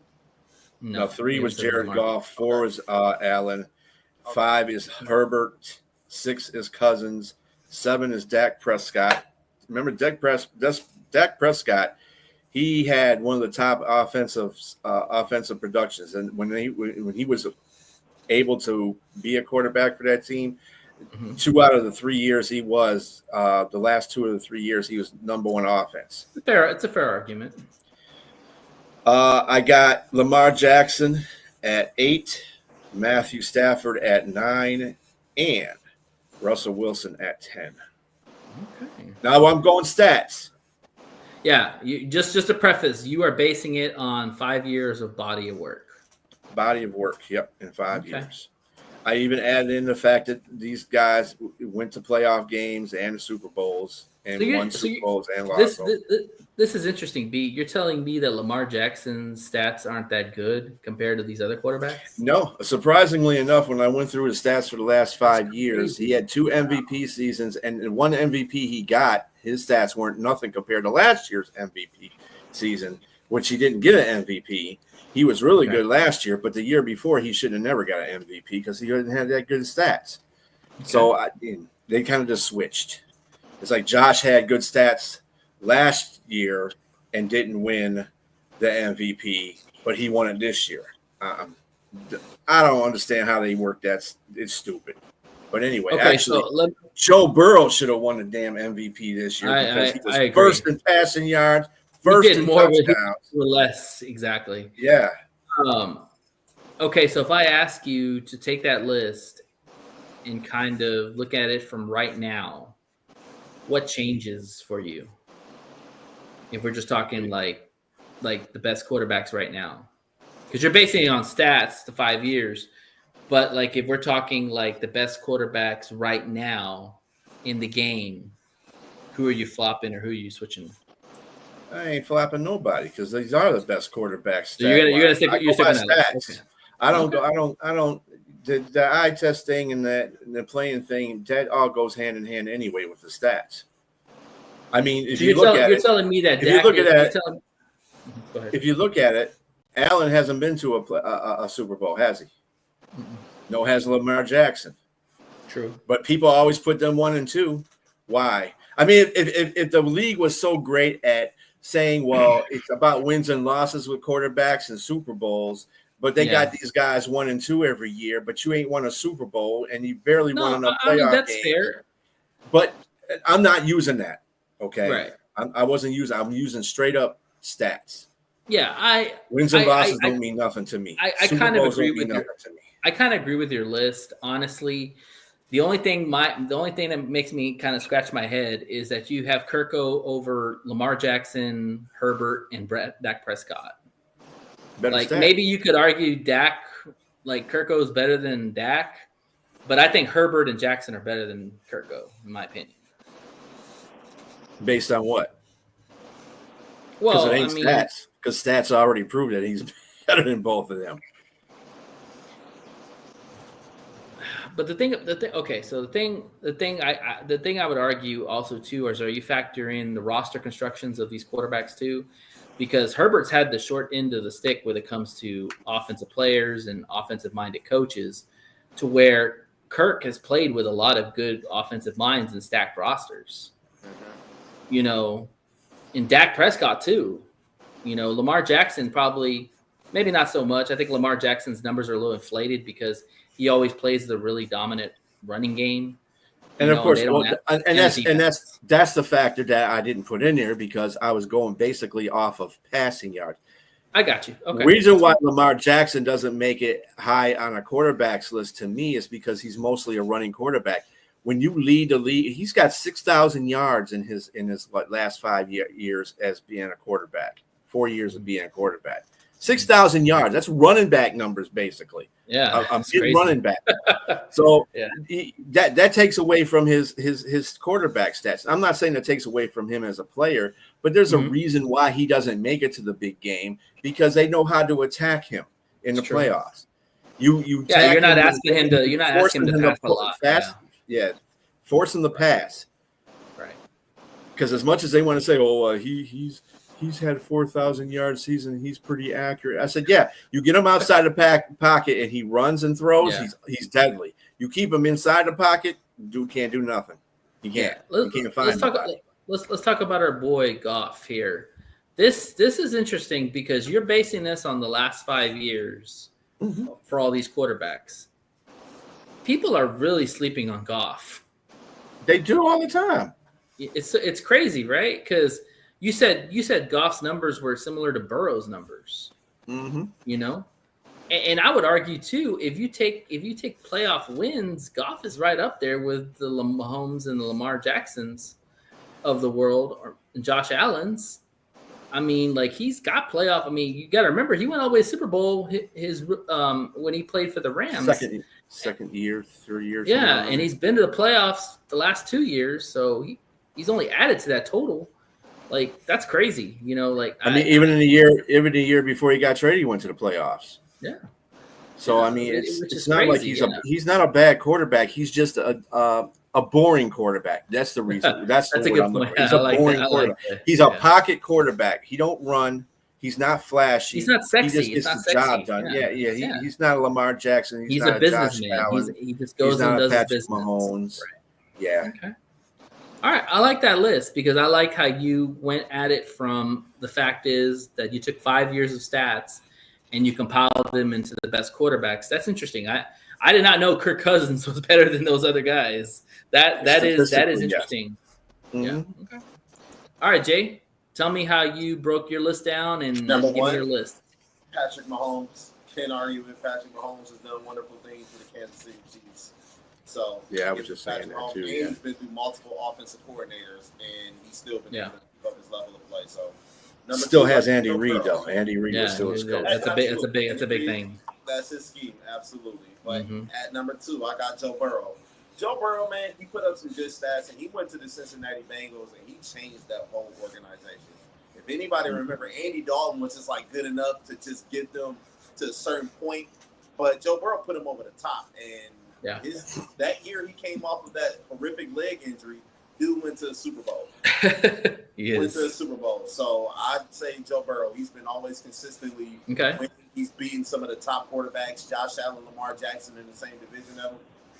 He is the second best quarterback in the league, no doubt. Number 3, I got Josh Allen. Why do I have Josh Allen? Is because I'm looking at his athleticism. I'm looking at the way he runs the offense, his stats. I look at it all together. Josh Allen is a freak athlete. At times, he can play like the best quarterback in the league. And then, he can play like, 4th, 5th best quarterback in the league. But plays that hero ball. Say that again. He plays that hero ball. Yeah, he plays hero ball, and I think that's kind of his fault. You don't need to play hero ball. He can, but he don't need to. We got a bunch of playmakers. At number 4, I got Lamar Jackson, 2-time MVP. I know he turns into a pumpkin in the playoffs, but I also think that's just a part of the Ravens collapsing. But Lamar Jackson, MVP, kind of tells you at that time he may have been the best quarterback in the league, or at least played like it. At 5, I know I'm going to get killed for this, but I got Jalen Hurts. Why do I have Jalen Hurts there? It's because when they lose games, it's not because of an issue that he had made. It may have been miscommunication. Defense gave up some points. But if you look at some of his stats, he's been a consistent 3,000-yard passer besides last year. You know, he does not turn the ball over a lot. He's not a pocket quarterback, but his athleticism gives him that boost, right? Like, he's asked to do certain things that other quarterbacks aren't do, like the tush push, lower your head, go get that first down. That's a leader right there. You know, a couple touchdowns they gotten was off of the tush push, and Jalen Hurts was the reason for that. You know, so I got Jalen Hurts that's 5. At 6, I got Dak Prescott. It pains me to say it, but Dak Prescott is a good player when he's healthy and when the stars are aligned.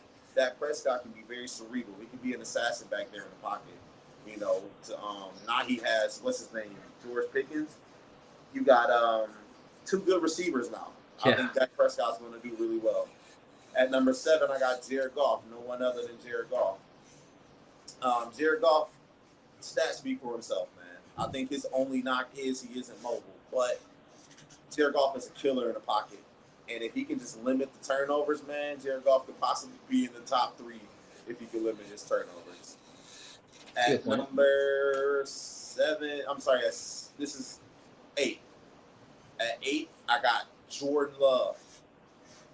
I got Jordan Love, man. I know y'all think that. Jordan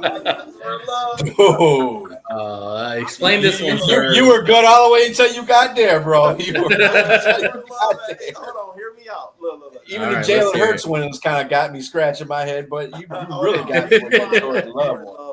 Explain Jordan Love, please. I hate Jordan Love with a passion because of the team he played for, but one, he's a good kid. I mean, he's not cocky. He don't go out trying to play cocky or anything. And he completes the assignments when they put it in front of him. I think one of their biggest knocks is the Packers did not have a true number 1 wide receiver. They never really did after Devontae Adams. It's been just a couple of utility players. Now you got Matthew Golden. You don't need Jaden Reed to be a number 1 receiver. They hope Watkins would have been that guy, but the guy can't stay healthy. He can't stay healthy. They never really had a guy. Jordan Love, I think he can play really well. I mean, he's not going to go out and pass for 5,000-6,000 yards every season, right? Or get 50 touchdowns, but he is a good player. I put him at 8. At 9, I got Matthew Stafford. Only reason is that he's getting older, but he can still swing the ball. He's still a really good leader in McVay's offense. So, 10, Baker Mayfield. Okay. What did he say? Go back to the other one. Go back to the other one, B. No, he was at Love at 8. Yeah. Hey, look, no, he did. He did get Watkins hurt because he swing that ball. Yeah. You know, Robbie, think about this. Last year, Jordan Love missed a couple of games because of a knee injury. He still went out there and he was winning games. Now, obviously, they got swept by the Minnesota Vikings and the Detroit Lions, but who else did they have on that offense to give him help? You know, Josh Jacobs, he had to go out there and play a lot of hero ball, right? Because Jordan Love was injured. You have Malik Willis step in, and what happened? What is Jordan Love's strength? Jordan Love's strength is being able to fit balls in tight windows. Pause. But he can do that. He really can. If you give him a clean pocket, he can tear it up from the pocket too. I give him his respect. Let me tell you the reason why I disagree with Jordan Love at 8 or even being on this list in the first place. He has an offensive line. And he has a running back. And I mean a good running back, a top 5 running back on that line. When you have those 2 elements in there, I don't give a damn who the hell you're throwing to. And he had two good tight ends to throw to too. You got to remember that Tyler Kraft and He's Mustard, not asked to do. right? He's not asked to do a lot. I agree. He's not asked to do a lot. And the problem with him now, I understand kind of last year because of his injury, and I think Green Bay handled that the wrong way. They shouldn't have played him in certain games, like the one against Detroit when it was in Green Bay. He shouldn't have been playing that game, or he should have been. He should not have been playing that game. You could see he wasn't right. Period. But he makes a lot of bad decisions too. When he is healthy, he makes a lot of airballs a lot of passes. He thinks he can. He lacks things touch. in tight windows. Yeah. He thinks he can fit things in tight windows, but he can't.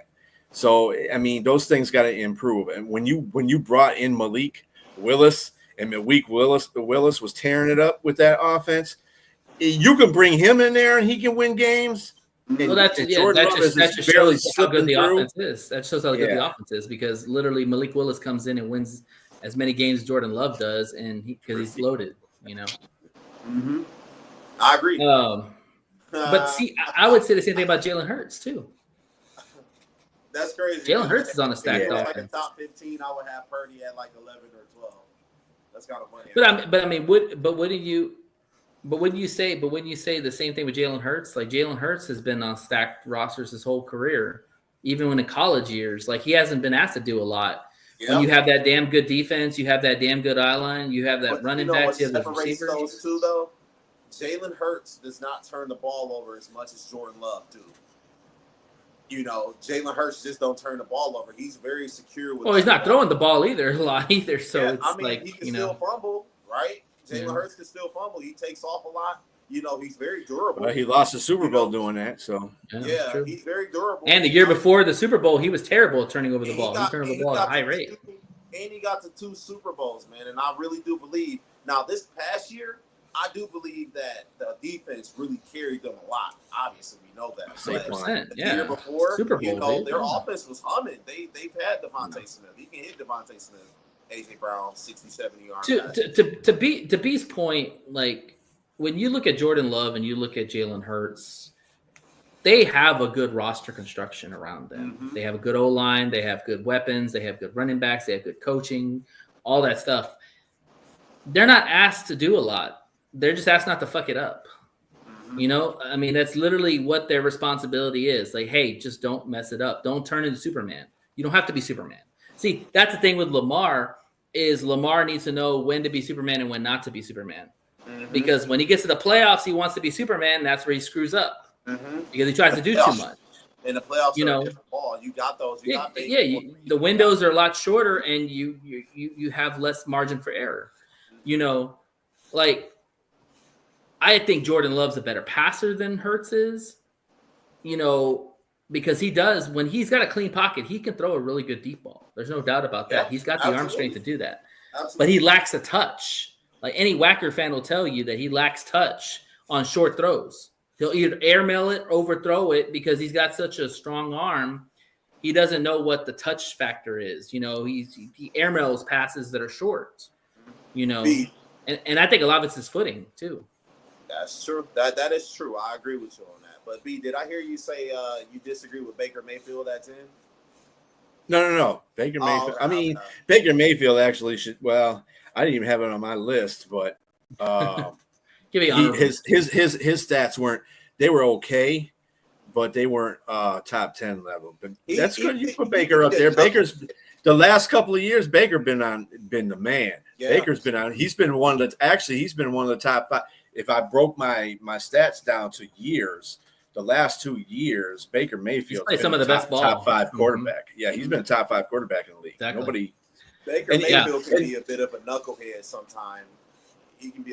He's dialed it down. He's got moxie, man. I love the moxie in him. You know what? He's found a place he can play football at in Tampa Bay, and I think that's team that believes in him like Goff. Confidence.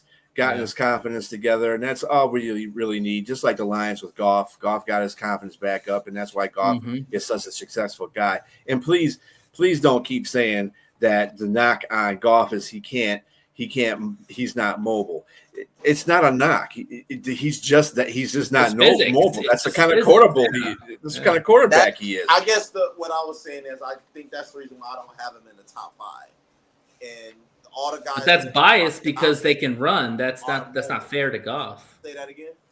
It's biased because you're favoring running quarterbacks over a guy who can literally be an assassin from the pocket. Let's more so like this. Patrick Mahomes is not a running quarterback, but he can use his legs. We have seen that. He can escape at times, yeah. Number 2, at Joe Burrow, he's definitely not a mobile quarterback, but he uses his legs, right? 3, I had Josh Allen. I mean, he can do either or. You want him to run or you want him to pass. He can do both. Lamar Jackson, kind of the same deal. And at 4, who else did I have at 4? I think I had Jalen Hurts at there. I think 5 with Jalen Hurts. No, I had Jalen Hurts. He's kind of the same way. Oh, okay. Now, he don't just pass the ball. He don't pass the ball 35, 40 times a game, but he can pass the ball and he can. But let me push back real quick because I think this is a big argument when they talk about quarterbacks. What is more expected in the NFL coming in? Running the football, like more expected for the quarterbacks, throwing from the pocket, or running with the ball when you're a quarterback? I would say throwing from the pocket. Exactly. So if you take Jared Goff and you put his stats up against the top quarterbacks, he's literally top 5, top 3 in passing. Like he literally can throw lights out from the pocket, like Joe Burrow could. Back with that one.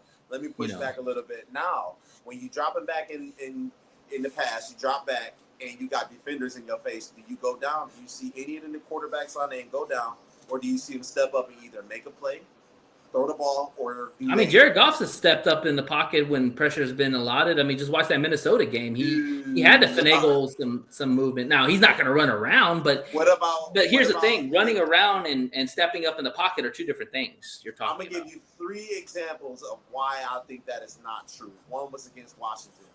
He was getting hit quite often in Washington, right? With Washington. 2, Buffalo.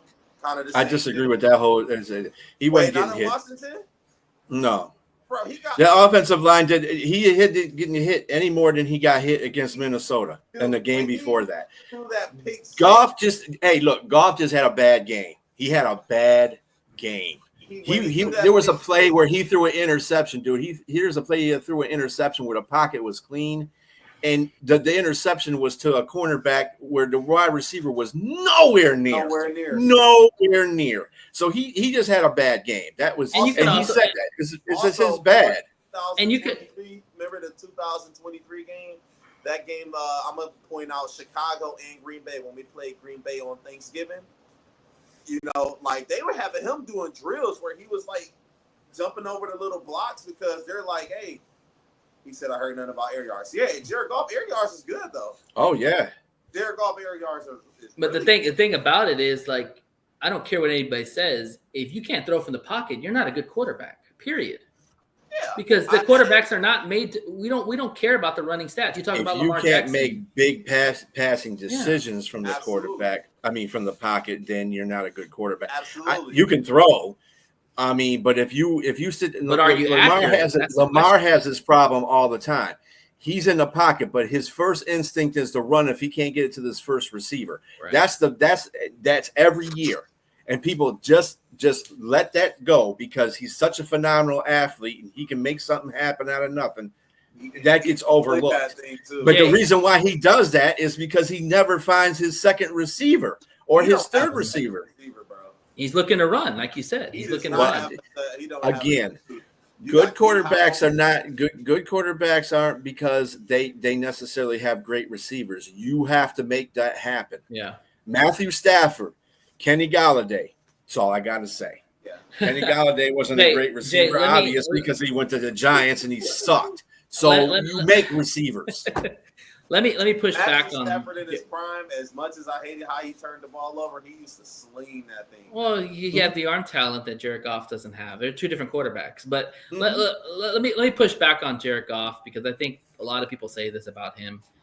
Look, there's a reason why the Lions don't give up a lot of sacks every year. 2 reasons. One, we have a damn good O-line. There's no doubt about that. We protect the hell out of the ball. Or we protect our quarterback. Second of all, Jared Goff is really good about stepping up in the pocket and making things happen when pressure is all around him. The only time he really has Goffle moments is when he tries to run around because he runs the wrong way a lot of times, or he doesn't hold the ball very, very, very, very tightly. But the thing is that for the most part, if Jared Goff doesn't step up in the pocket or maneuver his way through pressure, we would have a lot more sacks because the guy's a statue, you know? So you got to give him credit for his footwork. When he sees pressure coming, he steps up. Watch the Minnesota game. Perfect example. They ran everything at Jared Goff, the kitchen sink, and Jared Goff would just step up, maneuver himself, watch where his blocks are going, and then zip it. In the Seattle game, I when he agree played with that. when he played in the Seattle game where he was getting rushed from the opposite side of him, he did a spin move and still got a pass. I remember that. That was another good ass yeah. but I remember that. He's Yeah, good, but I think his pocket awareness is great, phenomenal. And which he is can what move needs around in what the you need pocket, to win in the NFL. You need to have pocket awareness and be able to throw from the pocket. But hold on. Sometime I'm not. When I say use your legs, I'm not saying run and pick up a first down. What I'm telling you is like if you have people on your back, you need to be able to get away from that trouble. Like all those quarterbacks I named could get out of trouble. And just because you're mobile, that doesn't mean you necessarily can do that because Caleb Williams got killed last year. And he's mobile, right? But I look at it in the sense of like Jared Goff stumbles. That's how they got away with that free play in Chicago because Chicago really thought that he fumbled and stumbled with the ball. You know, because Jared Goff can do that, right? Like a perfect example, like when they played Green Bay and Detroit had to pick up that last first down and they handed it off to David Montgomery.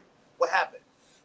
He got tripped, dude. Fell. He tripped. He got tripped. Yeah, somebody tripped him, but that's not his fault. But you get what that's I'm like if I saying? trip That you on the goes street. along with footwork, and that kind of goes along. I think That has nothing to do with footwork.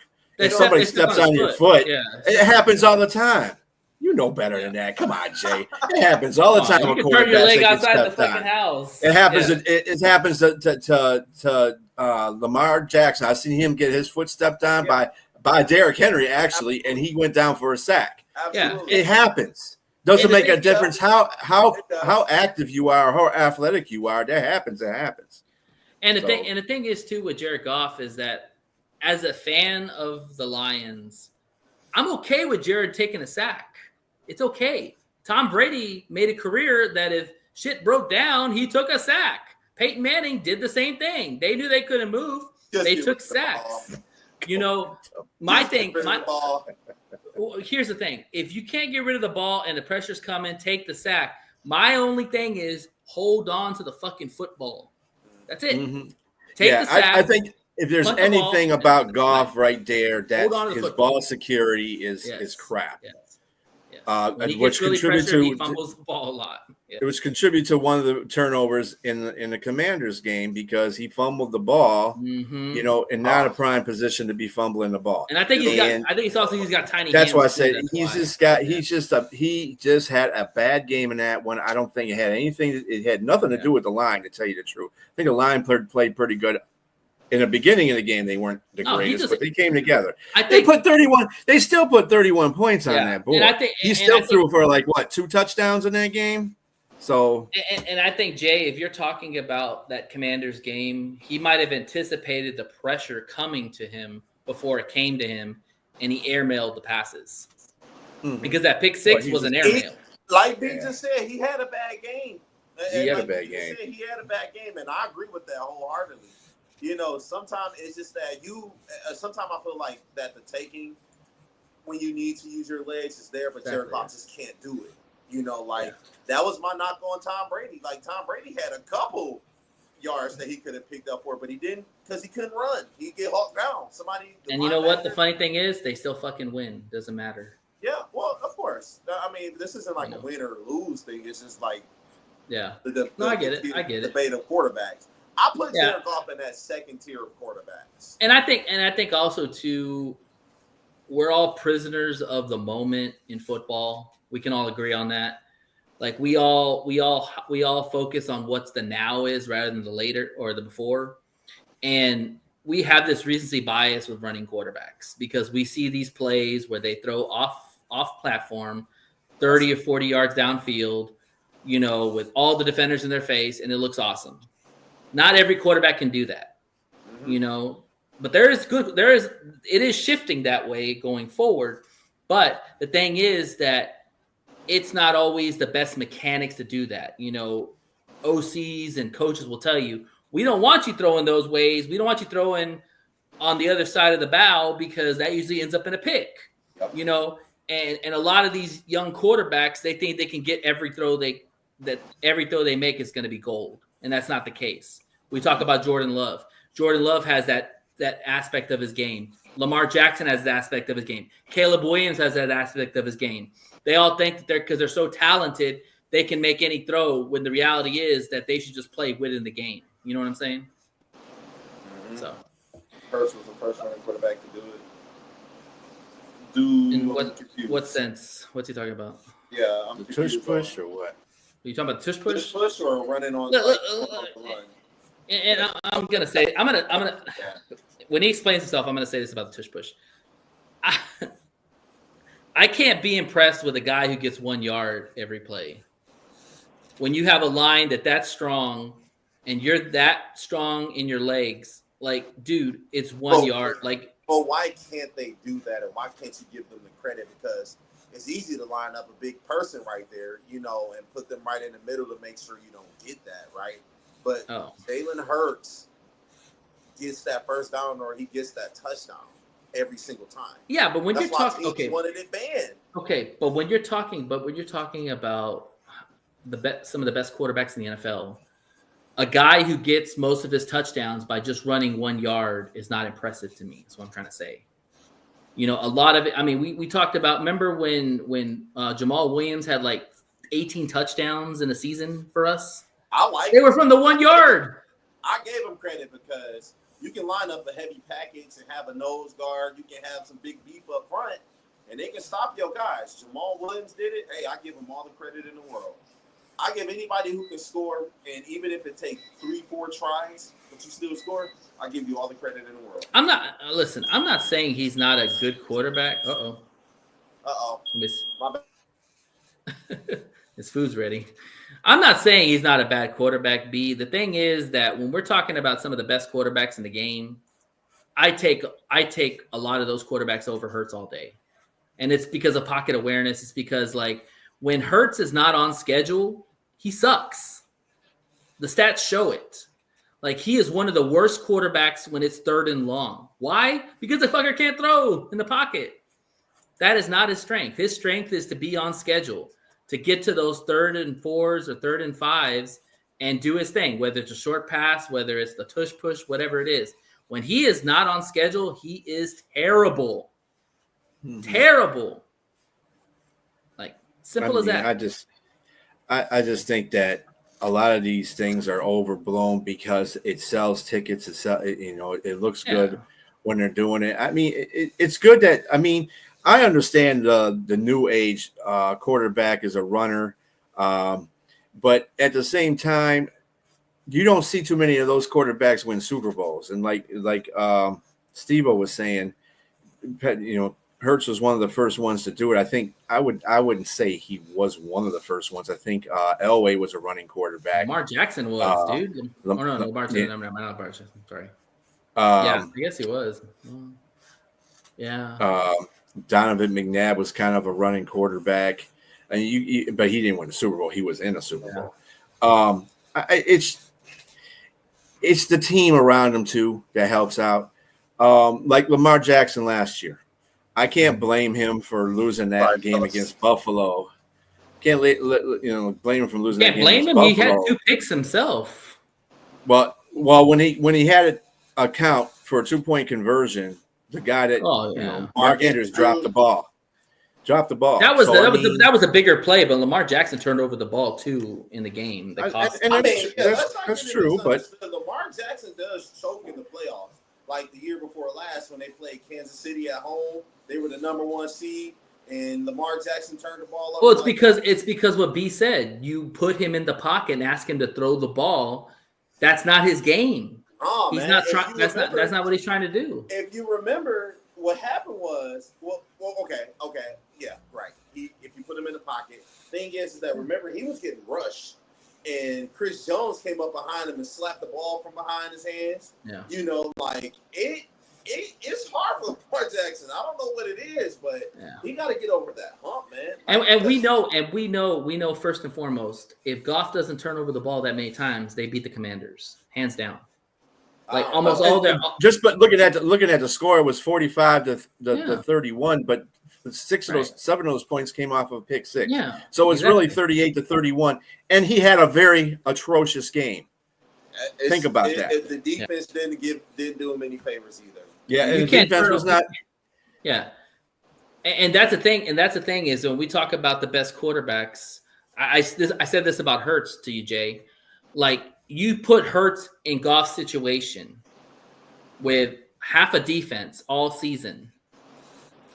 Does he win 15 games with the Lions? Because the reality is that Goff had to. Hold on. Let me finish. Goff had to win games himself because of the lack of defense. I won't say he did it by himself because I'm going to pose a question. Well, he had the rest of the offense. Yeah. I'm going to say, yes, he can. If you just switch them out, I'm going to say, yes, he can. Why? Because let's do a comparison. Who do you think is better between A.J. Brown and Amon-Ra St. Brown? But I'm talking about if you take Hurts. Hold on, Nate. Who do you think better between J-Mo and Devontae Smith? That'd be even to me. Yeah, probably even. Probably even, right? On the even, so combined, you got David Montgomery, who's a workhorse, and then you got Jahmyr Gibbs. Whereas over there you have Saquon Barkley. Right. Exactly. Mm-hmm. Then let's factor in also having Sam Laporta here, having Brock Wright. Whereas who's the tight end over in Philly?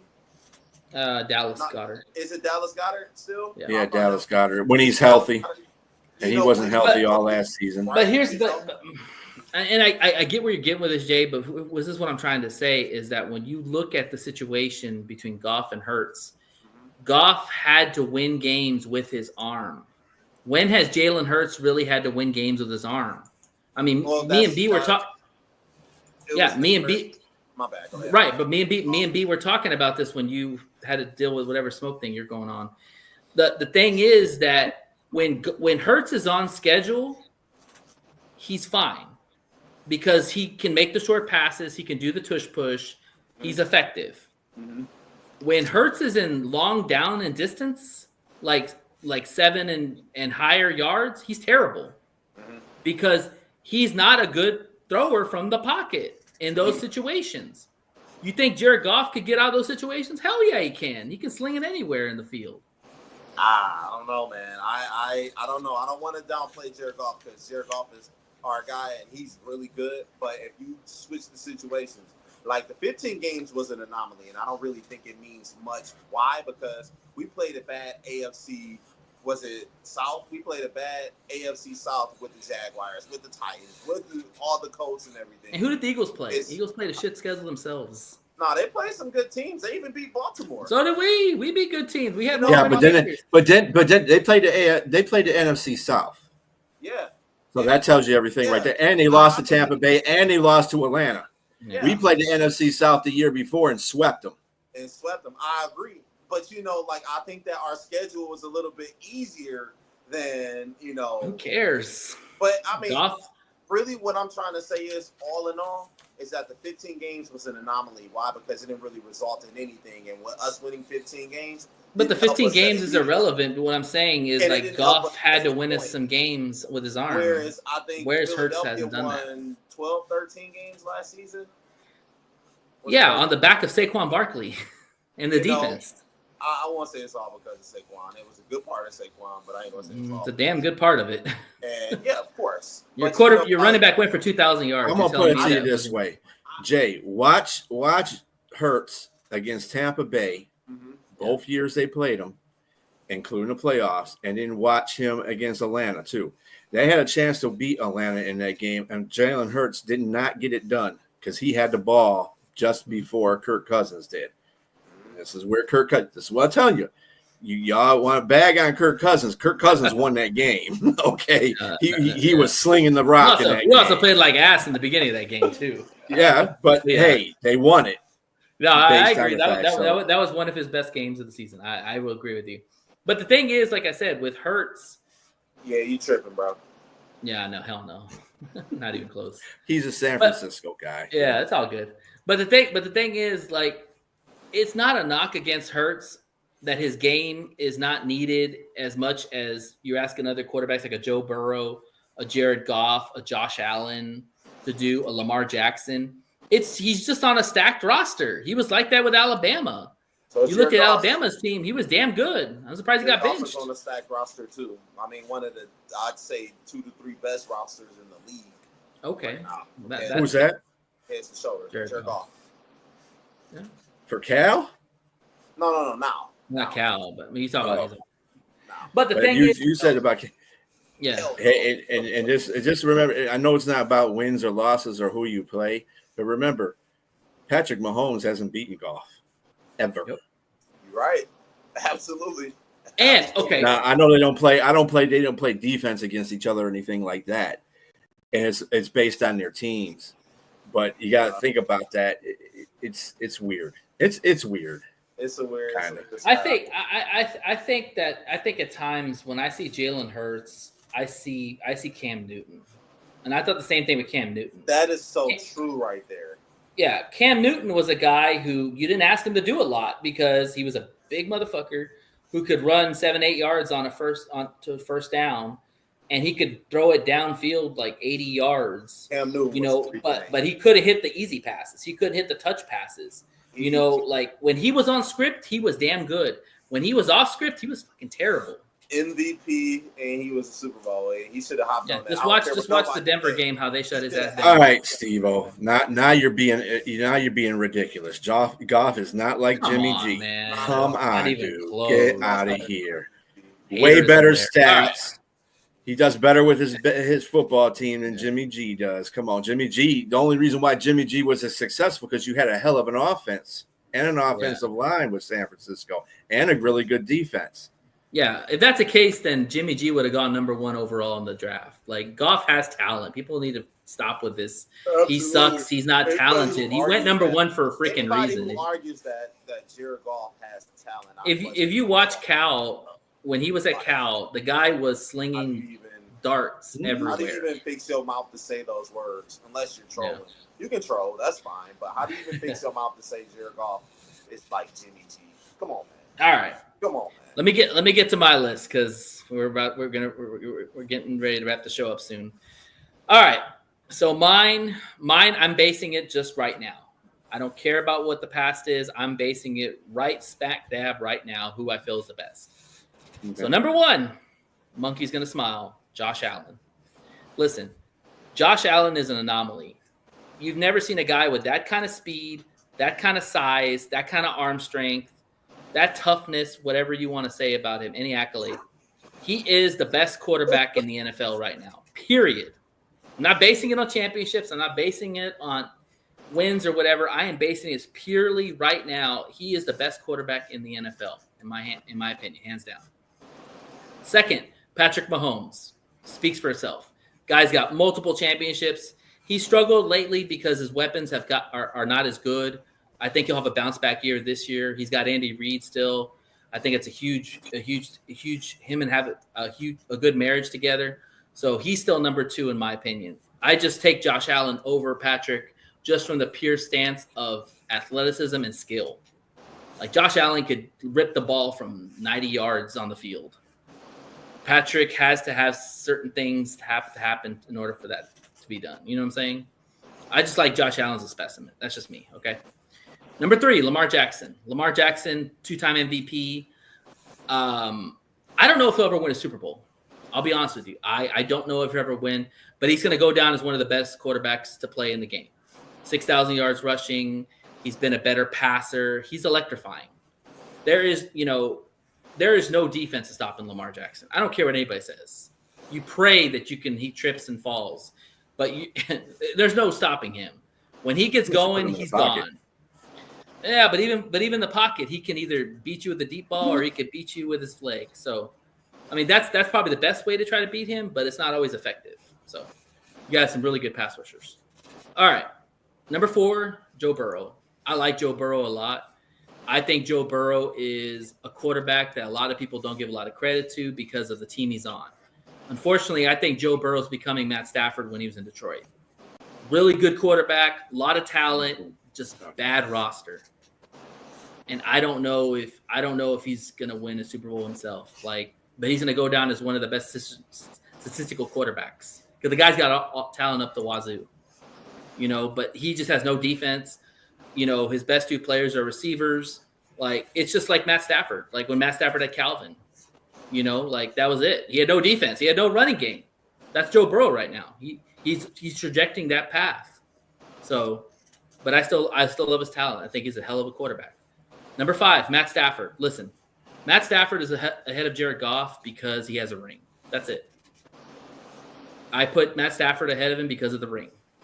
If Matt Stafford didn't have the ring, Jared Goff and them would be 1 and 2. Because I think you weren't doing that, for championships or anything like that. I thought you. Well, I know that one. But honestly, he can still. He's a gamer. Like his moxie too. The way he plays the game, the way he played the Eagles game, he's got that demeanor, like that killer mentality. Like that's one thing about Goff is so even keel, so business-like. He doesn't have that assassin mentality like Matthew Stafford does. You know what I'm saying? It's just two different demeanors, but they're both successful quarterbacks. 6 is Jared Goff. Jared Goff is, he's one of the best quarterbacks out there that nobody talks about because of the fact he's Jared Goff. The great thing about Jared Goff is the worst thing about Jared Goff. They talk about him. They just don't talk about him in the way that they talk about Stafford and Lamar Jackson and stuff like that. And I think flashy guy. Right, and I think a lot of it has to do with the personas. Because Stafford comes in with the moxie, comes in with more of the flair, his game, like you said, the lively arm. To where Jared Goff is just a technician. That's the best way to describe Goff. He's a technician. He just keeps doing his thing. That's it. It kind of can be robotic at times, but it's effective. To where Matt Stafford is like an anomaly himself. Like people forget that Matt Stafford was Patrick Mahomes before Patrick Mahomes even existed. He was throwing the no-look passes. He was throwing those ad-lib off-platform. Come on, Jay. You know that. You saw that in Detroit, or maybe you did. I don't know. But he was the first guy to really throw in those kind of quirks to the passing game. And then Patrick came along. So, anyways. All right. Number 7. I'm surprised none of y'all said this guy. Jaden Daniels. All right. Jaden Daniels is a damn good quarterback. And yes, I know it's his rookie year. But that's why he didn't get included. Okay. Too early to tell. It is too early to tell. But when you're talking about the pecking order, I think Jaden Daniels, tape 1, I think he's only going to get better. With Cliff Kingsbury, adding Deebo Samuel, this guy very well could be in the MVP talks at the end of the season. I really think this guy is that good. I could be wrong, but I would you see a guy with that kind of poise and that ability to throw with that much pressure at his feet, those are traits you don't see in a lot of quarterbacks. You know what I'm saying? Those are huge. Keeping calm, ice water in your veins.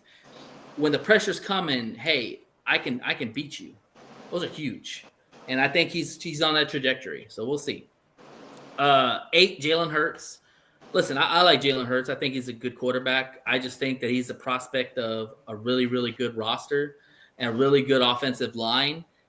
If he improves as a passer, that rating will go up because that's the only knock of his game. Leadership is high quality. He can run the ball. That's quality. He takes care of the ball. That's quality. Passing from the pocket when it matters the most, being down in games and taking his team and winning games. I need to see that from Jalen Hurts. I need to see some adversity. When I see some adversity and I see him overcoming that adversity, that's where he's going to jump up. Because he's already got a Super Bowl ring. He was in one before. That's already taken care of with his career. He could do nothing else, and he's still going to be in the talks for, whatever, like a champion. So, anyways, Justin Herbert. I like Justin Herbert a lot. I think Justin Herbert, you're going to see the best Justin Herbert going with Jim Harbaugh. Even though they have a solidified running game, there's a reason why they paid Rashawn Slater and they drafted Joe Alt. Those are 2 bookend tackles that will not let Justin Herbert get sacked. And if Justin Herbert's got a clean pocket, that's one of the best throwers that nobody talks about. Like if you watched him at Oregon and watch him coming out of Oregon, his tape was some of the best that they've seen from prospects. Like give him the time and he will light you up. And then number 10, CJ Stroud. See, this is a big year for CJ Stroud. I like his mechanics. It's funny because a lot of people's comp on CJ Stroud is Jared Goff, which I can kind of see the comparison because the way they throw from the pocket, they're more of a passer. CJ Stroud's probably got a little bit more wheels than Jared Goff does for sure, but they're very boring kind of quarterbacks. They just are mechanical. They just keep doing the same thing over and over again. But I like CJ Stroud. I think CJ Stroud could very well, if he has a really good year and they win the division, you're going to be hearing about CJ Stroud in the AFC. The problem is the AFC stacked the quarterbacks. You got Burrow, you've got Allen, you've got Jackson, you've got Mahomes, you got Herbert. Like CJ Stroud falls like 6 or 7 in that pecking order. So, but a strong year, he could have an even better year. So that's mine. Any thoughts? Yeah, that's pretty solid. That's a solid one. That's solid. All right. Don't any surprises like Jordan Love in there, but anyway. Oh dear. All right. Well, we're gonna get ready to wrap this puppy up. We're gonna do the Get Mad Bro real quick, and then we're gonna send y'all off. Thank you for still being here. It's been a long show, but it's been good stuff. You know, we hadn't been on for 2 weeks, so it's exciting to. And there's our troller. There we go. There. Man, get this fool out of here, man. What's going on, John? How you doing, man? Man, get this dork out of Green Bay gonna finish first this year. Okay, John. Horrible in big games. Maybe in the past that's been his narrative, but the thing is that he hasn't done. I mean, outside of the Commanders game, he's won in big games. He was the reason why we got to the championship. So I don't agree with that. And he's had more wins than Jordan Love has. So shut the hell up.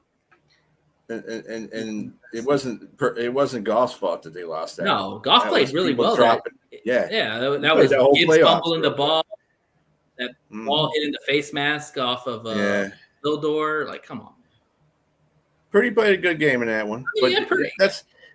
He did good in that playoff game. I'm not going to take nothing away from him, but he's saying that he should be in the top 10. Come on, dude. We couldn't contain Purdy in that aspect. Yeah. Well, we'll see. We'll see, Brent. I think there's a lot of meat on the bone still for him. Oh, by the way, the 49er fan, I'm sure you'll be excited about this. The Lions just signed Eli Apple. No way, really? Yeah. You just said Eli Apple? Yeah, toast. Oh my gosh. Yeah. He's a camp body because he's definitely not going to be a. You don't know it. It can't. Your window can't close when you draft so well. So shut up. Anyways, all right, let's go to you, Mad. I'm ready. Go for it. Let's see. Hold on, man. Gotta give me the heat. All right, welcome to you, Mad. Listen, this is kind of a little bit of late news, but I mean, we didn't have a show last week. So, unless you're a rock, you heard that Teddy Bridgewater suspended.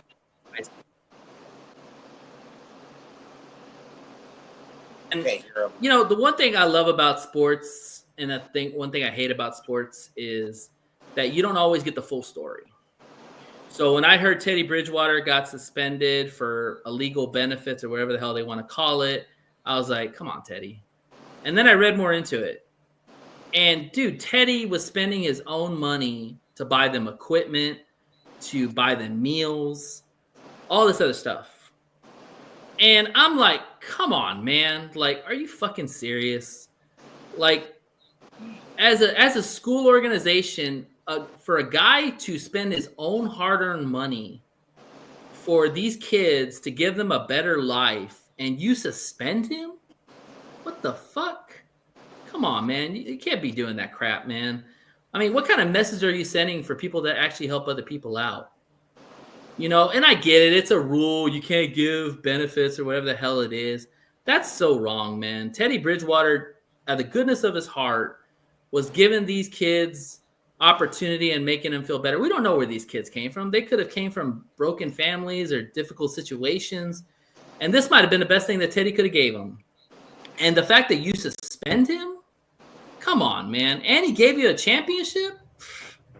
I don't understand it. I really don't understand it. It's so sad that, you know, that people... You're good. You're good. Okay. Cool. It's so sad that people will do that, you know, because in this world, everybody needs some help sometimes. And the fact is that this guy who, let's be honest, he's barely an NFL player. He's not even in the NFL right now. He's taking his own money and he's giving it to these kids. How is that wrong? I don't know, y'all. I mean, what do y'all think about it? Because that pissed me off, man. Such a bullshit situation by the high school. And I hate it. Go ahead. Well, just think about like this. I mean, he did break rules. Yeah, that's fair. He did break broke rules. But at the same time, you should right, and that should be taken in account right there. And instead of just, oh well, we're going to go by the book and just throw the book at him and say, well, you got to be suspended. Look at what he was doing first, exactly, and then judge him squarely on that instead of going all ape shit on him. But I don't agree with that either. But that's all right. It's going to come around and bite him in the ass later on. Exactly. Yeah, karma knows where you live. But the thing is, too, like when it comes to the situation, the bigger problem I have too with it is the way the media released this situation. Because when they released it originally, it was like Teddy Bridgewater got suspended for illegal benefits or whatever it was. We all know what that means, especially in today's world. You know, spending money in the wrong ways, whatever it is. Mm-hmm. Then they explained themselves, or I think one of Detroit media posts explained themselves about why he did it. So right off the bat, I guarantee you, I myself and everybody else was casting aspersions on Teddy Bridgewater about how can you be so dumb? What did you do that for? You know what I'm saying? Without even knowing the full scale of the situation. And I just wish that, like, if you're going to release something like that, you explain the whole picture of it. You know what I'm saying? Because, like, it's bullshit to, like, blame somebody and not know the full details of it. You know, what's that old cliche? You're guilty until proven, or you're innocent until proven guilty? Like, come on, man. Like, we need to know the whole facts before you guys release this crap. Because, like I said, I myself was already judging Teddy Bridgewater. I was like, really, Teddy? What did you do? I think it was a lot of, like, him breaking the rules. You know, quite literally, he was breaking rules. I don't think that he did was allowed. Like, I think they kind of used that as leverage to say that you could probably recruit kids, you know, to come to your school. Mm-hmm. You know, that you may have some advantages. Exactly, yeah. He self-reported. He took the audacity to do that. That other schools may not have themselves as well, right? Yeah. Like, if you're paying for food and housing and all of that other stuff, I mean, other schools are not going out doing that. Yeah, it's not like you're going and spending on hookers or something. Come on. Dude. I'm just saying. I mean, that's what we were all thinking, right? Like, you went to spend on hookers or something, or you bought drugs. I don't know. I mean, like, he's literally helping kids have a better life. Yeah. No, I got you. I got you. The hell? Yeah, that's what I was. Type of stuff going on over here. Probably would have been more. So just an update real quick on the Lions roster moves. The Lions released cornerback Stanley Thomas Oliver today, so he's out. You said they brought in. I don't see any Eli Apple. No. The Niners signed Eli Apple. Oh, the Niners signed Eli. Oh, good luck with that. Yeah, that was for the guy. Yeah, like, no, we don't need toast. We already had toast before. We're good. Yeah. But all right, y'all. We're gonna go ahead and wrap the show up. We want to thank y'all for Brent. B, shout out to all the people that came on the show. John Dork, thank you for coming. Yeah. Even though you trolled the Brent, shit out of us. Steve-O, of course. John Dorn, Robbie, of course, all the time. Robbie. And that's about basically the crew that we had for the comment section. But it's great, always to have you guys. And today's show was a little bit lengthy. Yeah, and today's show was a little bit lengthy, but we expected that because we had a lot to talk about. And we had some really good constructive debates. I really thank you, Brent. So I want to hear But yeah, so that's what I'm saying. So it was good. It was good stuff. We had a lot of good content to talk about. So here's the deal. This is our last Sunday show. So sad face. We are now moving to Tuesday, 8 p.m. Eastern time. That will be our new time slot, and you will catch us there. And we will be doing. Right now, we'll be talking more training camp, and we'll probably throw some more NFL stuff going on. Maybe do some list cast of maybe more list of like we did the quarterbacks and all that. We'll think of some ideas, but also too, we're ramping up to the full season. So, we'll be getting ready for our previews, our post games, and all that. We got some good, exciting stuff coming forward. Please like and subscribe to our show. Thanks, Rob. Thanks, Mad Hatter. Always good to hear from you. How you feeling about Aaron Rodgers? I heard he threw a pick six his first play. Anyways, but thank you again for y'all coming on. Please like and subscribe to our show.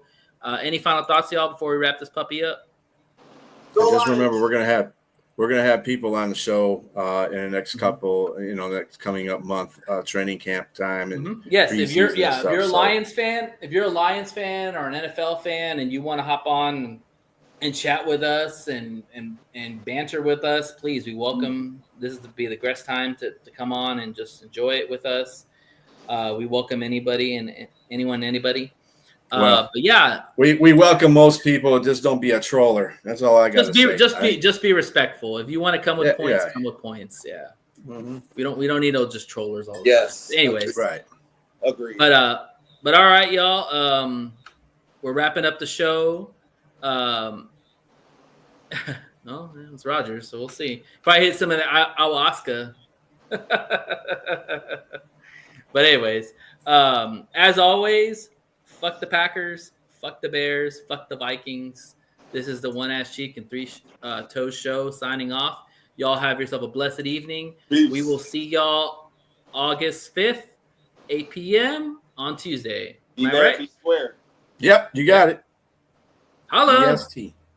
Peace. One ass cheek, 3 toes, we coming for the throne. Detroit Lions roar, ain't no stopping our zone. From Ford Field to the streets, we represent the pride. One ass cheek, 3 toes, we on the rise. Gibbs making plays, electrifying the game. J-Mo and Laporta catching bombs, putting points on the name. Penny holding it down, protecting the line. McNair bringing the pressure every single time. One ass cheek, 3 toes, we coming for the throne. Detroit Lions roar, ain't no stopping our zone. From Ford Field to the streets, we represent the pride. One ass cheek, 3 toes, we on the rise.